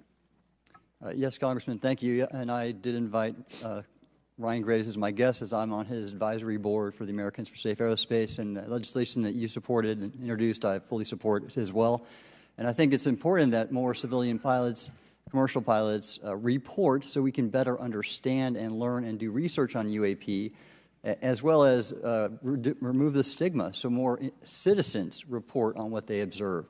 And also, it'll only contribute to aviation safety when we have a better understanding of where these UAP are, how they operate, and at what frequency and what capability level. So it's important for aviation safety, and it'll be important for moving science and research forward. Thank you, sir. And I just want to reiterate to my colleagues, I mean, this is a very bipartisan piece of legislation, and we just got to continue to get this through the Congress, and it's incredibly important that civilian pilots have the opportunity to safely report the UAPs that they are seeing or encountering in the air. And I can't express how critical this piece of what I believe is a larger collection of evidence and facts actually happened. We've been approached by pilots. I've talked to folks that have been engaged with our office and others, and there is still enormous stigma. And essentially, we don't have a system where folks are feeling free to be able to report what they're seeing. And so I just want to reiterate that advocacy. Mr. Gold, in your testimony, you discuss NASA's Aviation Safety Reporting System, a confidential, non-punitive reporting mechanism. In the Safe Airspace for Americans Act, we explicitly allow for civilian reporting, of course, of UAPs. Can you explain why the NASA task force recommended the use of the Aviation Safety Reporting System? The Aviation Safety Reporting System is an existing system that is trusted, that has taken hundreds of thousands, now millions of cases. And again, recognizing budgetary constraints, this seemed like the perfect way to be able to gain more data. And when it comes to the stigma, sir, it's something that pilots are used to reporting on, that crew is used to reporting on. So it's a great way to get data, to overcome the stigma without spending really that much more additional money since the system exists. Thank you so much for your support of that. Thank you for what Ryan Graves does. This is a common sense means to expose the truth of UAP for the purpose of this hearing. Thank you. And I just want to also add, now earlier this year, as part of the House Defense Authorization Bill, the NDAA, I had filed an amendment to include the UAP Disclosure Act, which would create a UAP Records Review Board and exercise with exercise of eminent domain over UAP-related material, modeled actually on the JFK Assassination Records Collection Act, which is widely known. Now, the amendment was blocked, but thankfully the Senate included the amendment by Senator Rounds and Schumer for the UAP Disclosure Act. So I just again want to say that we should be pushing and ensuring the UAP Disclosure Act, which is bipartisan in its support, should move forward. And if I can just briefly, particularly Admiral, can you just briefly, as I close my time, explain why the UAP Disclosure Act would be critical for us and our national security? Thank you, Congressman. Yes, I believe the UAP Disclosure Act is important for national security, as well as advancing potential socioeconomic benefits resulting from UAP research, as well as public safety, as we referred to previously regarding aviation. And this act will allow for greater transparency and open research, and that's why I'm also a member of the UAP Disclosure Fund as an advisor, as in the Sol Foundation, as an advisor, senior strategic advisor, which is advocating for the same. Thank you very much. I yield back. All right, thank you. I'd like to recognize Mr. Biggs for 5 minutes of questioning. Thank you, Madam Chair. Thank you for holding this committee. Thank you to the witnesses. Admiral, the video that is called the Go Fast video, the email that you've talked about being deleted, I just want to briefly cover this. You said that the email, the author was asking whether any of the recipients were aware of the classified technology demonstrations that it could explain the objects that were observed. And then you said the email disappears. Then you guys have a series of meetings. The commander of fleet forces and his operations officer never discussed the incident again. Is that right? Is that accurate? That's accurate, sir. And even during weekly meetings, it was never discussed again. My question for you is, you were in those meetings. Did you personally hear that nothing was going on about that? Yes, sir. I was in those meetings, and did you make inquiries about that? No, I did not, sir, because I inferred, since I had been read into other special access programs, that this UAP video was part of one that I was not read into, or any of the recipients, or the author of the email, and that an intelligence agency basically pulled it back and instructed the author of the email, hey, this is, you just conducted what they call spillage into a lower classification level. And when that's done, the procedures are basically to remove any of the communication. You're going to silo it. So, and you, Mr. Elizondo, you said in your report and your testimony today, government work on the UAP subject still remains classified. Excessive secrecy has led to grave misdeeds against loyal civil servants, military personnel, and the public, all to hide the fact that we are not alone in the cosmos. Fair? Yes, sir. All right. And all of you, and Mr. Schellenberger, by the way, I've read several of your books, Mr. Schellenberger, excellent stuff. Thank you. What I would say, too, is you were asked about the veracity of the author of this report. You comfortable with the veracity? Yes. Okay. And then, and I'll get to you in a second, Mr. Gold. We'll talk about Kuhnian and Lakatoshian scientific advancement and how we're obviating that through these processes. But we'll get to that in a sec. Because what I want to really get to is the ultimate question really becomes this. For what purpose is the federal government overclassifying, because that's what they're doing, they're overclassifying, and forbidding the public for getting access to this? And if you know, if you have an explanation, I'm curious, because I know what I've been told. I just want to know, from your perspective, why do they overclassify? Mr. Elizondo, you look like you're finger on the button, ready to go. Yes, sir. Forgive me. I think there are several reasons. I think at the time when this reality became evident to the U.S. government, we were in the middle of the Cold War with then Soviet Union, and we did not want to tip our hands to what our knowledge base was on this topic. We did not want to broadcast that to the Cold War's long over. It is, sir. It is, sir. There's also then the philosophical argument that the Department of Defense and the intelligence community is solution-oriented. And when you don't have answers, it's a really tough spot to be in. It's easier to be quiet and suppressed than if you don't have the answer. Indeed, sir. In fact, there's a very real example when we built the U-2 spy plane and flew it over then Russia, and we're taking reconnaissance. And when we first started flying the aircraft, it flew so high and so fast we thought they weren't tracking us. In reality, they were tracking every flight. It wasn't until the Russians could develop the SA-2 surface-to-air missile and successfully shoot them down. I would suggest to you also, along with Lakatos and Kuhn, you also have a problem with Kenneth Arrow's path dependence or increasing returns. That's one reason why they won't disclose it. It's too painful to admit. But I just want to read a couple things from Mr. Schellenberger's, what he gave to us today, because I think this is interesting stuff, and I just want to convey this to you. On USG networks, there exists infrared footage of and imagery of a grouping of vessels engaged in SIGINT and mass collection at night in a specific area of the Pacific Ocean. This footage, which was in close proximity to the vessels, a large equilateral triangle UAP suddenly appears directly over the ships. These three bright points are seen at each bottom corner of the UAP, which is observed to slowly rotate on its horizontal axis. And he goes on to describe that. And I just want to read one more, and I'm doing this because I think it's interesting. This stuff is interesting as anything. So let's get this one here, right here. While performing a routine airspace surveillance and control mission in the Eastern Air Defense Sector, an F-22 fighter observed multiple UAP contacts at mission altitude. Moving to intercept the F-22, pilot noted multiple metallic orbs slightly smaller than a sedan hovering in place. Upon vectoring towards the UAPs, a smaller formation of the metallic orbs accelerated at rapid speed towards the F-22, which was unable to establish radar locks on the presumed hostile UAPs. The F-22 broke trajectory and attempted to evade, but was intercepted and boxed in by approximately 3 to 6 UAPs. And then I'll leave that there, but because I just have no more time left.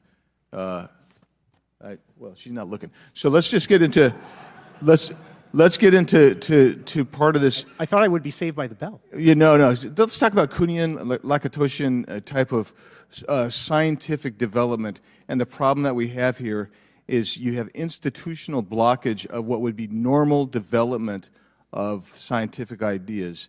And if you want to expand that, Mr. Gold. We're over time, so be very fast, please. I'll just say I'm a recovering attorney, so please take it easy on the science. But all breakthroughs have been heretical at first, And that's the challenge that we face, particularly with something as extraordinary as this, which is why gathering the data is so important. And I'll just end by saying, by the way, the overclassification of material is in no way limited to UAP. That is occurring throughout the government, as well as the inability to get people classifications in a timely and efficient manner, and then to have those classifications be broad enough to be useful. So this is a larger issue that I hope that Congress will look at. Thank you. Thank you, Mr. Biggs. I've been generous. All right, Mr. Burleson, I'll recognize you for 5 minutes of questions, please. Thank you, Madam Chair. Mr. Elizondo, does any branch of the United States government or defense contractors possess technology? Sir, there's documentation that I believe was submitted for the record that was approved for release by the U.S. Pentagon, by the Department of Defense Office of Pre-Publication Security Review, and it states one of the reasons why my predecessor program, OSAP, was trying to collect material of unknown origin. Was it successfully collected? It was not. What happened is that there was an aerospace contract company that requested to divest itself of the material that was collected in the 1950s. Right. Unfortunately, that didn't actually occur. So let's dive into that. That's the Bigelow Airspace, correct? So yes, sir. There was a journalist, Christopher Sharp, who said that there was a transfer between Lockheed Martin, Bigelow Aerospace, and the CIA allegedly blocked this. Can you describe that? What I can say is that it was blocked. Why it was blocked, I can only surmise. I was part of some conversations later on with some of those contract personnel where they had told all of us that is accurate. What we required was a memo from the Secretary of the Air Force in order to make that complete, and that never occurred. And so when Secretary Mattis became Secretary of Defense, I decided it would be appropriate for me to try to receive a memo from him as SecDef, as Secretary of Defense, if we could not get a memo from the Secretary of the Air Force to transfer that material. So if that material exists today, who's in possession? Sir, I wouldn't be able to have that conversation in an open hearing. We'd probably have to have that. Okay, my question to you then is, if we were in a secure setting, if we were in a SCIF, would you be able to provide or get access to something, whether it's visuals or material that we could put our hands on, or biologics, that would convince me, that would show me that we have non-human origins? Sir, that decision would not be mine. That would be to the gatekeeper still in the U.S. government. And who would we, so if you were in our shoes, where would you go from here? How would you get that information? A lot of times we just don't know who to ask because we don't know where to go next. So if you were in our shoes, where would you go? Well, I prefer to answer that question in a closed session. However, we established AARO for that very purpose, and unfortunately, under its previous leadership, it failed. So one would hope that they would have the authorities necessary to do that. Let's hope that this new iteration of leadership will be successful. In the discussions, it's simply about material, or is there discussion about it was previously testified that there was biologics that were collected. Are you aware of any of that? I am, sir, aware of the reporting that biologics have been recovered. Again, my focus was more nuts and bolts, looking at the physical aspects of these phenomenon, how they interacted around military equities and nuclear equities. So I'm certainly not a medical expert. I would not be able to probably provide you a whole lot of value in that simply because I don't have the expertise. But was anything described as that we have possession of bodies? Yes. Yes, sir. Is it multiple types of creatures, or? Sir, I couldn't answer that. I can tell you anecdotally that it was discussed quite a bit when I was at the Pentagon. The problem is the supposed collection of these biological samples occurred before my time, in fact, before I was even born. And was this part of the Lockheed Martin discussion, or was this the biologics is a completely separate? Separate yet related. Okay. Has anyone made contact? Sir, I'm sorry, could you specify? Has there been any, to your knowledge, any communication with a non-human life form? So the term communication is a bit of a trick word because there's verbal communication like we're having now. The problem is you also have nonverbal communication. And so I would say definitively yes, but from a nonverbal meaning, when a Russian reconnaissance aircraft comes into U.S. airspace, we scramble 2 F-22s, and we are certainly communicating intent and capability. I think the same goes with this. We have these things that are being observed over controlled U.S. airspace, and they're not really doing a good job hiding themselves. They're making it pretty obvious they have the ability to even interfere with our nuclear equities and our nuclear readiness. Is the United States government and our contractors, are they pulling technology from this? Or they're reverse engineering this? Sir, as I previously stated, and please forgive me, I am not authorized to discuss specifics about crash retrievals. I signed documentation with the U.S. government. What I can say was, after a very thorough review process by the Pentagon, what I wrote about, and that was my limit, unfortunately, that I was given. Thank you. Yes, sir. Thank you. I would like to recognize Mr. Timmons for 5 minutes of questioning. Thank you, Madam Chair. Mr. Elizondo, you just said something interesting. You said they don't seem to be hiding. They don't seem to be hiding. The UAP sightings are becoming increasingly brash, if you will. And, we've been hearing about these for years, but they've generally been isolated and not as consistent and over-critical military installations. Would you say that's fair? Is this becoming increasingly often? Is it happening more and more? Great question, sir. Let me see if I can answer this for you. Certainly, there seems to be some indication that they're being provocative, meaning that they're, in some cases, literally splitting aircraft formations right down the middle. So that's an air safety issue. The question is it the frequency increasing? And really the response is it depends. Yes, it's possible that there is an increase in frequency, but it's also possible that there's heightened awareness now, and there's also more pervasiveness of technology out there that's collecting this information and that can record this information. So we're not quite sure yet if it's actually an increase in numbers of these events, or is it that we have better equipment now to record these things, and we have a better ability, if you will, to analyze these things. And that's my next question. It seems that a lot of these sightings occur near military installations. Do you think that these UAPs are intentionally targeting military installations, or do you think that we have increased abilities to monitor surrounding the military installations? Sir, maybe both. Part of my concern is we have something in the Department of Defense and the intelligence community called IPB, Initial Preparations of the Battle Space. And we use equities like ISR, intelligence, surveillance, and reconnaissance, or other type of equities and technologies to prep the battle space. And certainly, if I was wearing my national security hat, even if there was a 2% chance that there was some sort of hostile intent here, that's 2% higher than we really can accept. And so we must figure out, there's a calculus, capabilities versus intent, in order to identify if something is a national security threat. We've seen some of the capabilities, yet we have no idea in the intent. And so this is why this discussion is somewhat, I think, problematic from a governmental perspective, because we have no idea. Sure, thank you. Mr. Schellenberger, you're particularly familiar with the Langley Air Force Base incident a year ago? Are you familiar? Just from what I read in the news. From what you've read? Yeah. I would imagine a large percentage of the American population became aware of that with the Wall Street Journal article. Would you agree with that? Yes. And were you aware of that incident prior to the Wall Street Journal article? No. To the rest of the panel, was the Wall Street Journal article the first time that y'all were made aware of what was essentially an over 2-week UAP frenzy over Langley Air Force Base? Were y'all aware of this prior to the Wall Street Journal article? Anybody? Show of hands. Yes, sir. Dr. Guyette, could you give me how did you become aware of it?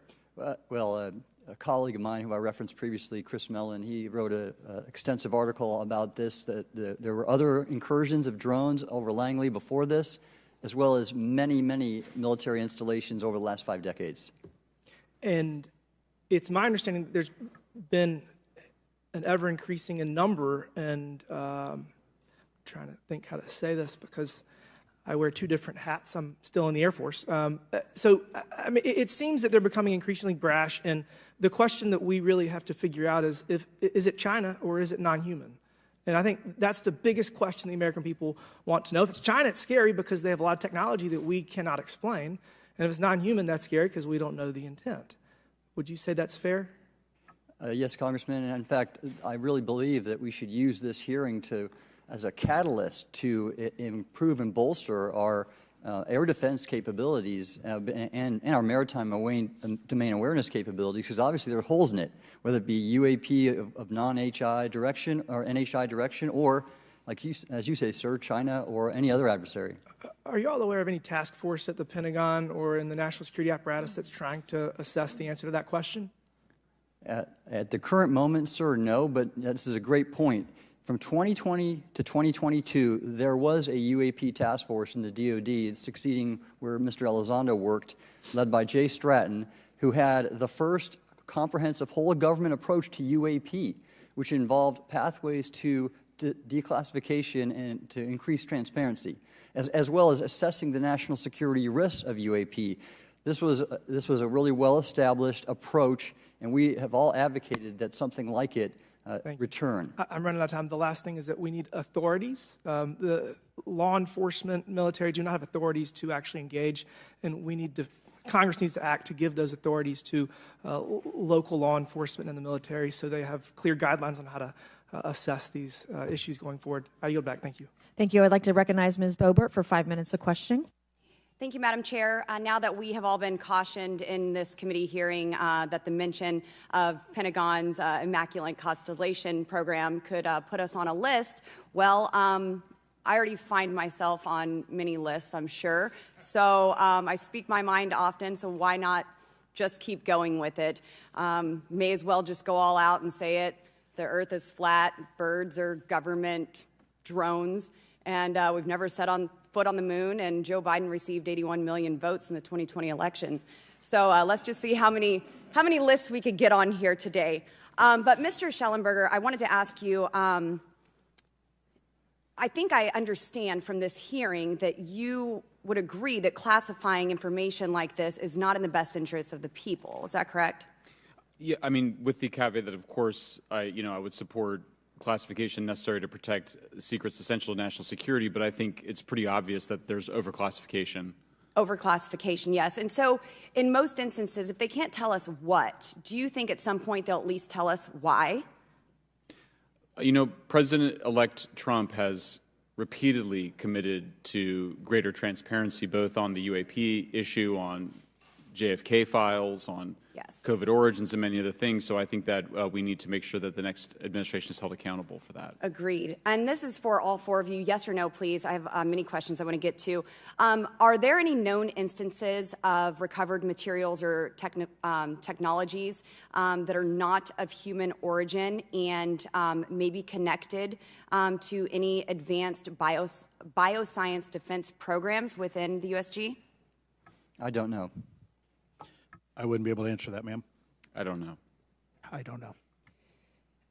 Okay, so there are rumors that have come up to the Hill of a secretive project within the Department of Defense involving the manipulation of human genetics with what is described as non-human genetic material, potentially for the enhancement of human capabilities, hybrids. Are any of you familiar with that? Yes or no? No, ma'am. I am not, ma'am. I'm not. No, ma'am. Okay, I would like to know, with Immaculate Constellation, how does this relate to UAP activities, Mr. Schellenberg, in oceanic environments? Are there any instances where the Navy or other maritime forces have encountered UAPs that could not be explained by known technology or natural phenomena?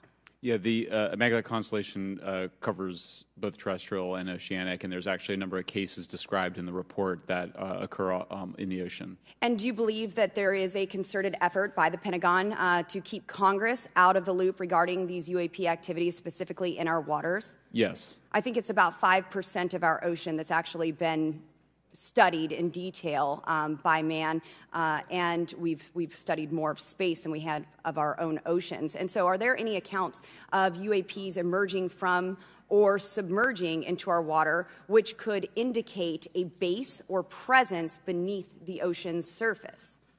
I don't know about a base, but as I mentioned, I had a different source entirely describe this pretty extraordinary footage that exists of orbs, of an orb coming out of the ocean and being met by another orb. Some would say that there's multiple hot spots where we see frequent activity. So in your investigations, have you come across any data or visual evidence like sonar readings or underwater footage of these UAPs? I have not beyond what's in the report. You've written about UAPs not only in the air but in underwater. Are there any specifics on what you've learned about the UAP activity in our oceans? Particularly, have you spoken with sources who have provided any evidence or eyewitness accounts of these UAPs interacting with our naval forces or being detected by our underwater surveillance systems? Nothing beyond what's in the report and then the specific case that I mentioned with the orb. So this report says it all. There's no other information that we are aware of regarding the activity within our waters. I have other sources that have told me that have shared a significant amount of information, but they're not comfortable with me sharing it at this point. Okay. Are there any technological capabilities observed in these oceanic UAPs that seem to defy our current understanding of physics or our engineering capabilities? It seems like they all do. Yes, I would agree with that. My time is up, but I do appreciate your bravery, your courage for coming here and speaking today. And it seems like there's still some questions that we need answers to, and we will not relent until we get those to the American people. Thank you all. Thank you. I move to allow myself and the ranking member 5 additional minutes for questions. Without objection, so ordered. Mr. Elizondo, were you read into the Immaculate Constellation program? Ma'am, I would not be authorized to confirm nor deny the existence of any ongoing or past program, especially as it relates to a special access program, either by name or trigraph. Okay, and then does the U.S. government or private contractors, do they work with other foreign countries, China, for example, to exchange data, quote from a source, that intelligence data about UAP? Let me see if I can answer that a little bit more generally, ma'am, if I may. We do have foreign material exploitation programs. That is something that is widely known, and that term itself is unclassified. How exactly that works becomes a bit sensitive. A discussion we could certainly have in a closed session if you like. We do work with international partners and allies quite often, not just in military exercises and workups, but in other intelligence efforts as well. In terms of material that's given to private contractors, is certain material given to certain contractors because of their experience? So, for example, if it's related to submerged and undersea propulsion, would it go to a general contractor like General Dynamics? Yes, ma'am, absolutely correct. Different contractors have different levels of expertise. What's Lockheed's expertise? Aerospace, ma'am. In the UAP space, that's all that they wouldn't do submerged. No, I didn't say that, ma'am. Okay. Lockheed Martin and others do quite a bit of work both in our atmosphere, in space, and even underwater. There are certain efforts to. It's a tough question you're asking. You put me on the spot here. I'm looking for the answer. Yes, ma'am. No, they are involved in a lot. I would rather let Lockheed Martin explain the different domains that they are involved with. Probably I'm not authorized to discuss that, but they are involved in a lot of different areas and domains. Admiral, flight safety risks for our pilots, based on what you've experienced and seen in your career. They're extensive, and the one exercise I referred to where I received the email that was then deleted was the pilots, and this is worth bringing out. There are debunkers out there who have said the Go Fast video was just a balloon. That was only one video that was released. There were dozens of these encounters that pilots, friends of Ryan Graves, who's in this room right here, witnessed and caused significant safety concerns. And to almost call out and exercise it and shut it down, which is very compressed, and the carrier's getting ready for deployment, and the pilots have to get certified to land on a carrier. It's extreme, to say the least. All right, I have two last questions. Real quickly, Mr. Schellenberger, how do we get more whistleblowers to come forward? Well, this hearing is very important, and obviously, I can't encourage whistleblowers to obtain information, but I can guarantee that I will protect them and go to prison to protect their identities. if they come to me. Yes, sir. Okay, my last question. The first hearing we had on this, I'd never been briefed on UAPs or what they were, biologics, non-human, et cetera.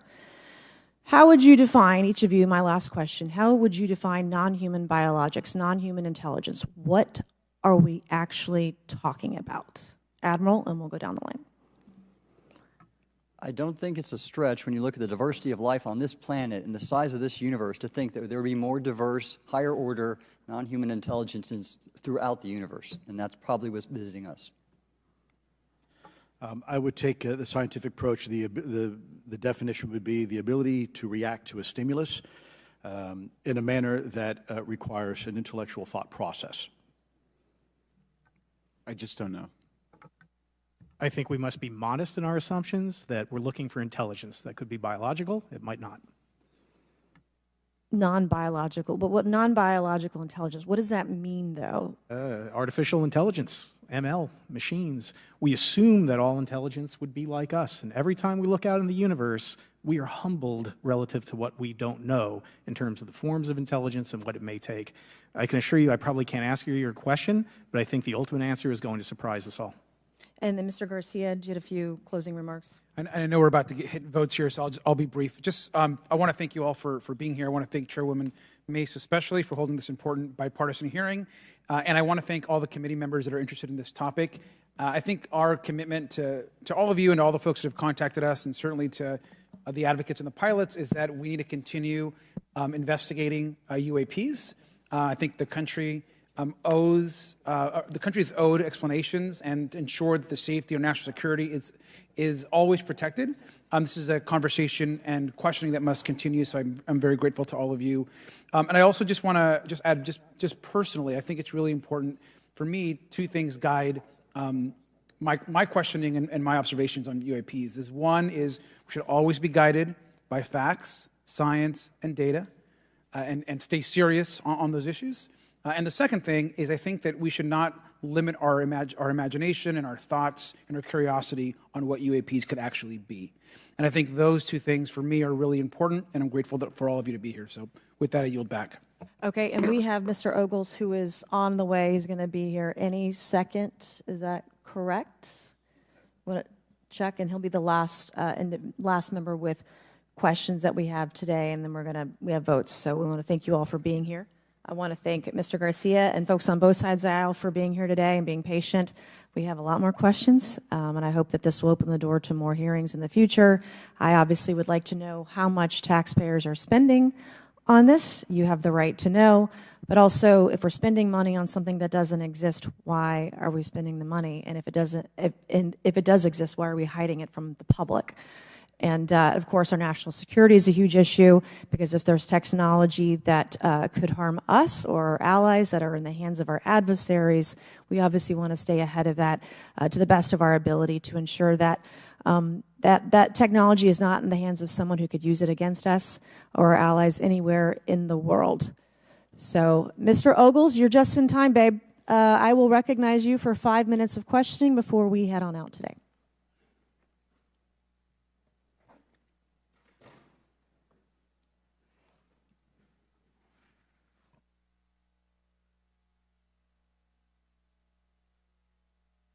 Well, thank you all for being here, and Madam Chairwoman, I'm out of breath because I sprinted to get here, but this is an important hearing.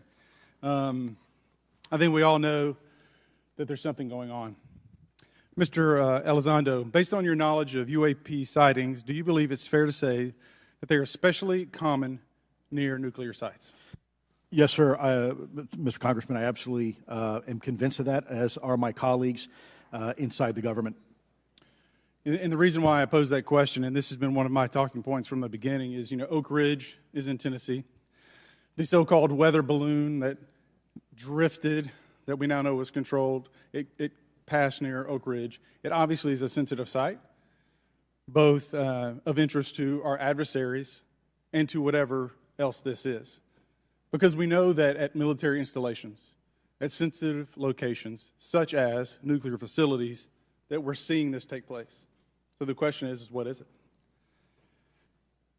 Do you believe they've caused an irregular activity, and why might they be interested in those sites? Sir, in some cases, it's actually regular activity. You'd be surprised. There's actually documentation right now that's been submitted. It's not just Oak Ridge. It's Savannah River Site, SRS. It's also Los Alamos. A lot of our sensitive R&D locations appear to be under some sort of surveillance and monitoring.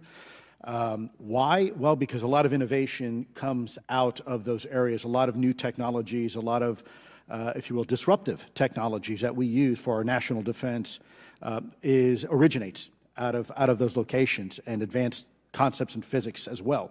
So if I was doing any type of reconnaissance, even on a foreign adversary, that's a great target to start with. Sure, and again, this has been one of my talking points. I do have questions. What role might the Department of Energy or its subsidiaries or affiliates have in this type of technology, or possessing this type of technology, whether it's ours or others? Mr. Gallaudet, I think your testimony has been pretty clear, but would you please reiterate that do you believe UAPs pose a threat to pilots? Excuse me. Yes, sir. Absolutely. They were threatening Navy pilots during the exercise that I was, my people were involved with in 2015, and it's my understanding they're risking pilot safety, commercial and military, today. Well, considering, and I understand that there's a need in some cases to keep certain technologies secret, but you believe that it is posing a threat to our personnel, correct? Yes, sir. So I think it's reasonable to conclude that if there's a threat to our personnel who are serving our country faithfully, that there be oversight.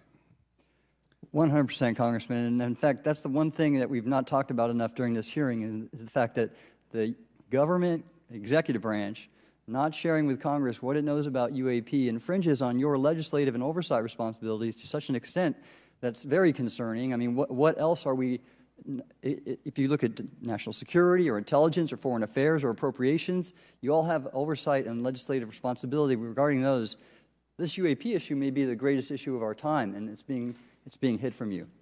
Well, I mean, and to your point, I think we've seen over the decades that we have certain adversaries like China, like Russia, that technologically speaking are not as advanced as us, that they lack some of the lethality that we have, and that we've seen that they've gone after our technologies and in some cases succeeded, in particular with missile technology. And so again, my concern, whether this technology emanates from us or otherworldly, that we know that we possess it. And where's the accountability? Where are the stopgaps? What are the guarantees that if this were to fall in enemy hands, that it isn't immediately weaponized against us? And I'll say this, it is clear from my experience and what I've seen that there is something out there. The question is it ours? Is it someone else's? Or is it otherworldly? And Madam Chairman, I would posit that as the legislative body, as the regulatory body, we must know. And anyone who prevents us from gaining access to that information, I would consider that criminality. Because we have U.S. personnel who may very well be in harm's way. We have technology that ultimately may threaten our very existence. With that, Madam Chairman, I thank you for your indulgence, and I yield back. Thank you, Mr. Ogles. And with that and without objection, all members will have 5 legislative days within which to submit materials and to submit additional written questions for the witnesses, which will be forwarded to the witnesses for their response. If there's no further business without objection, the subcommittee stands adjourned.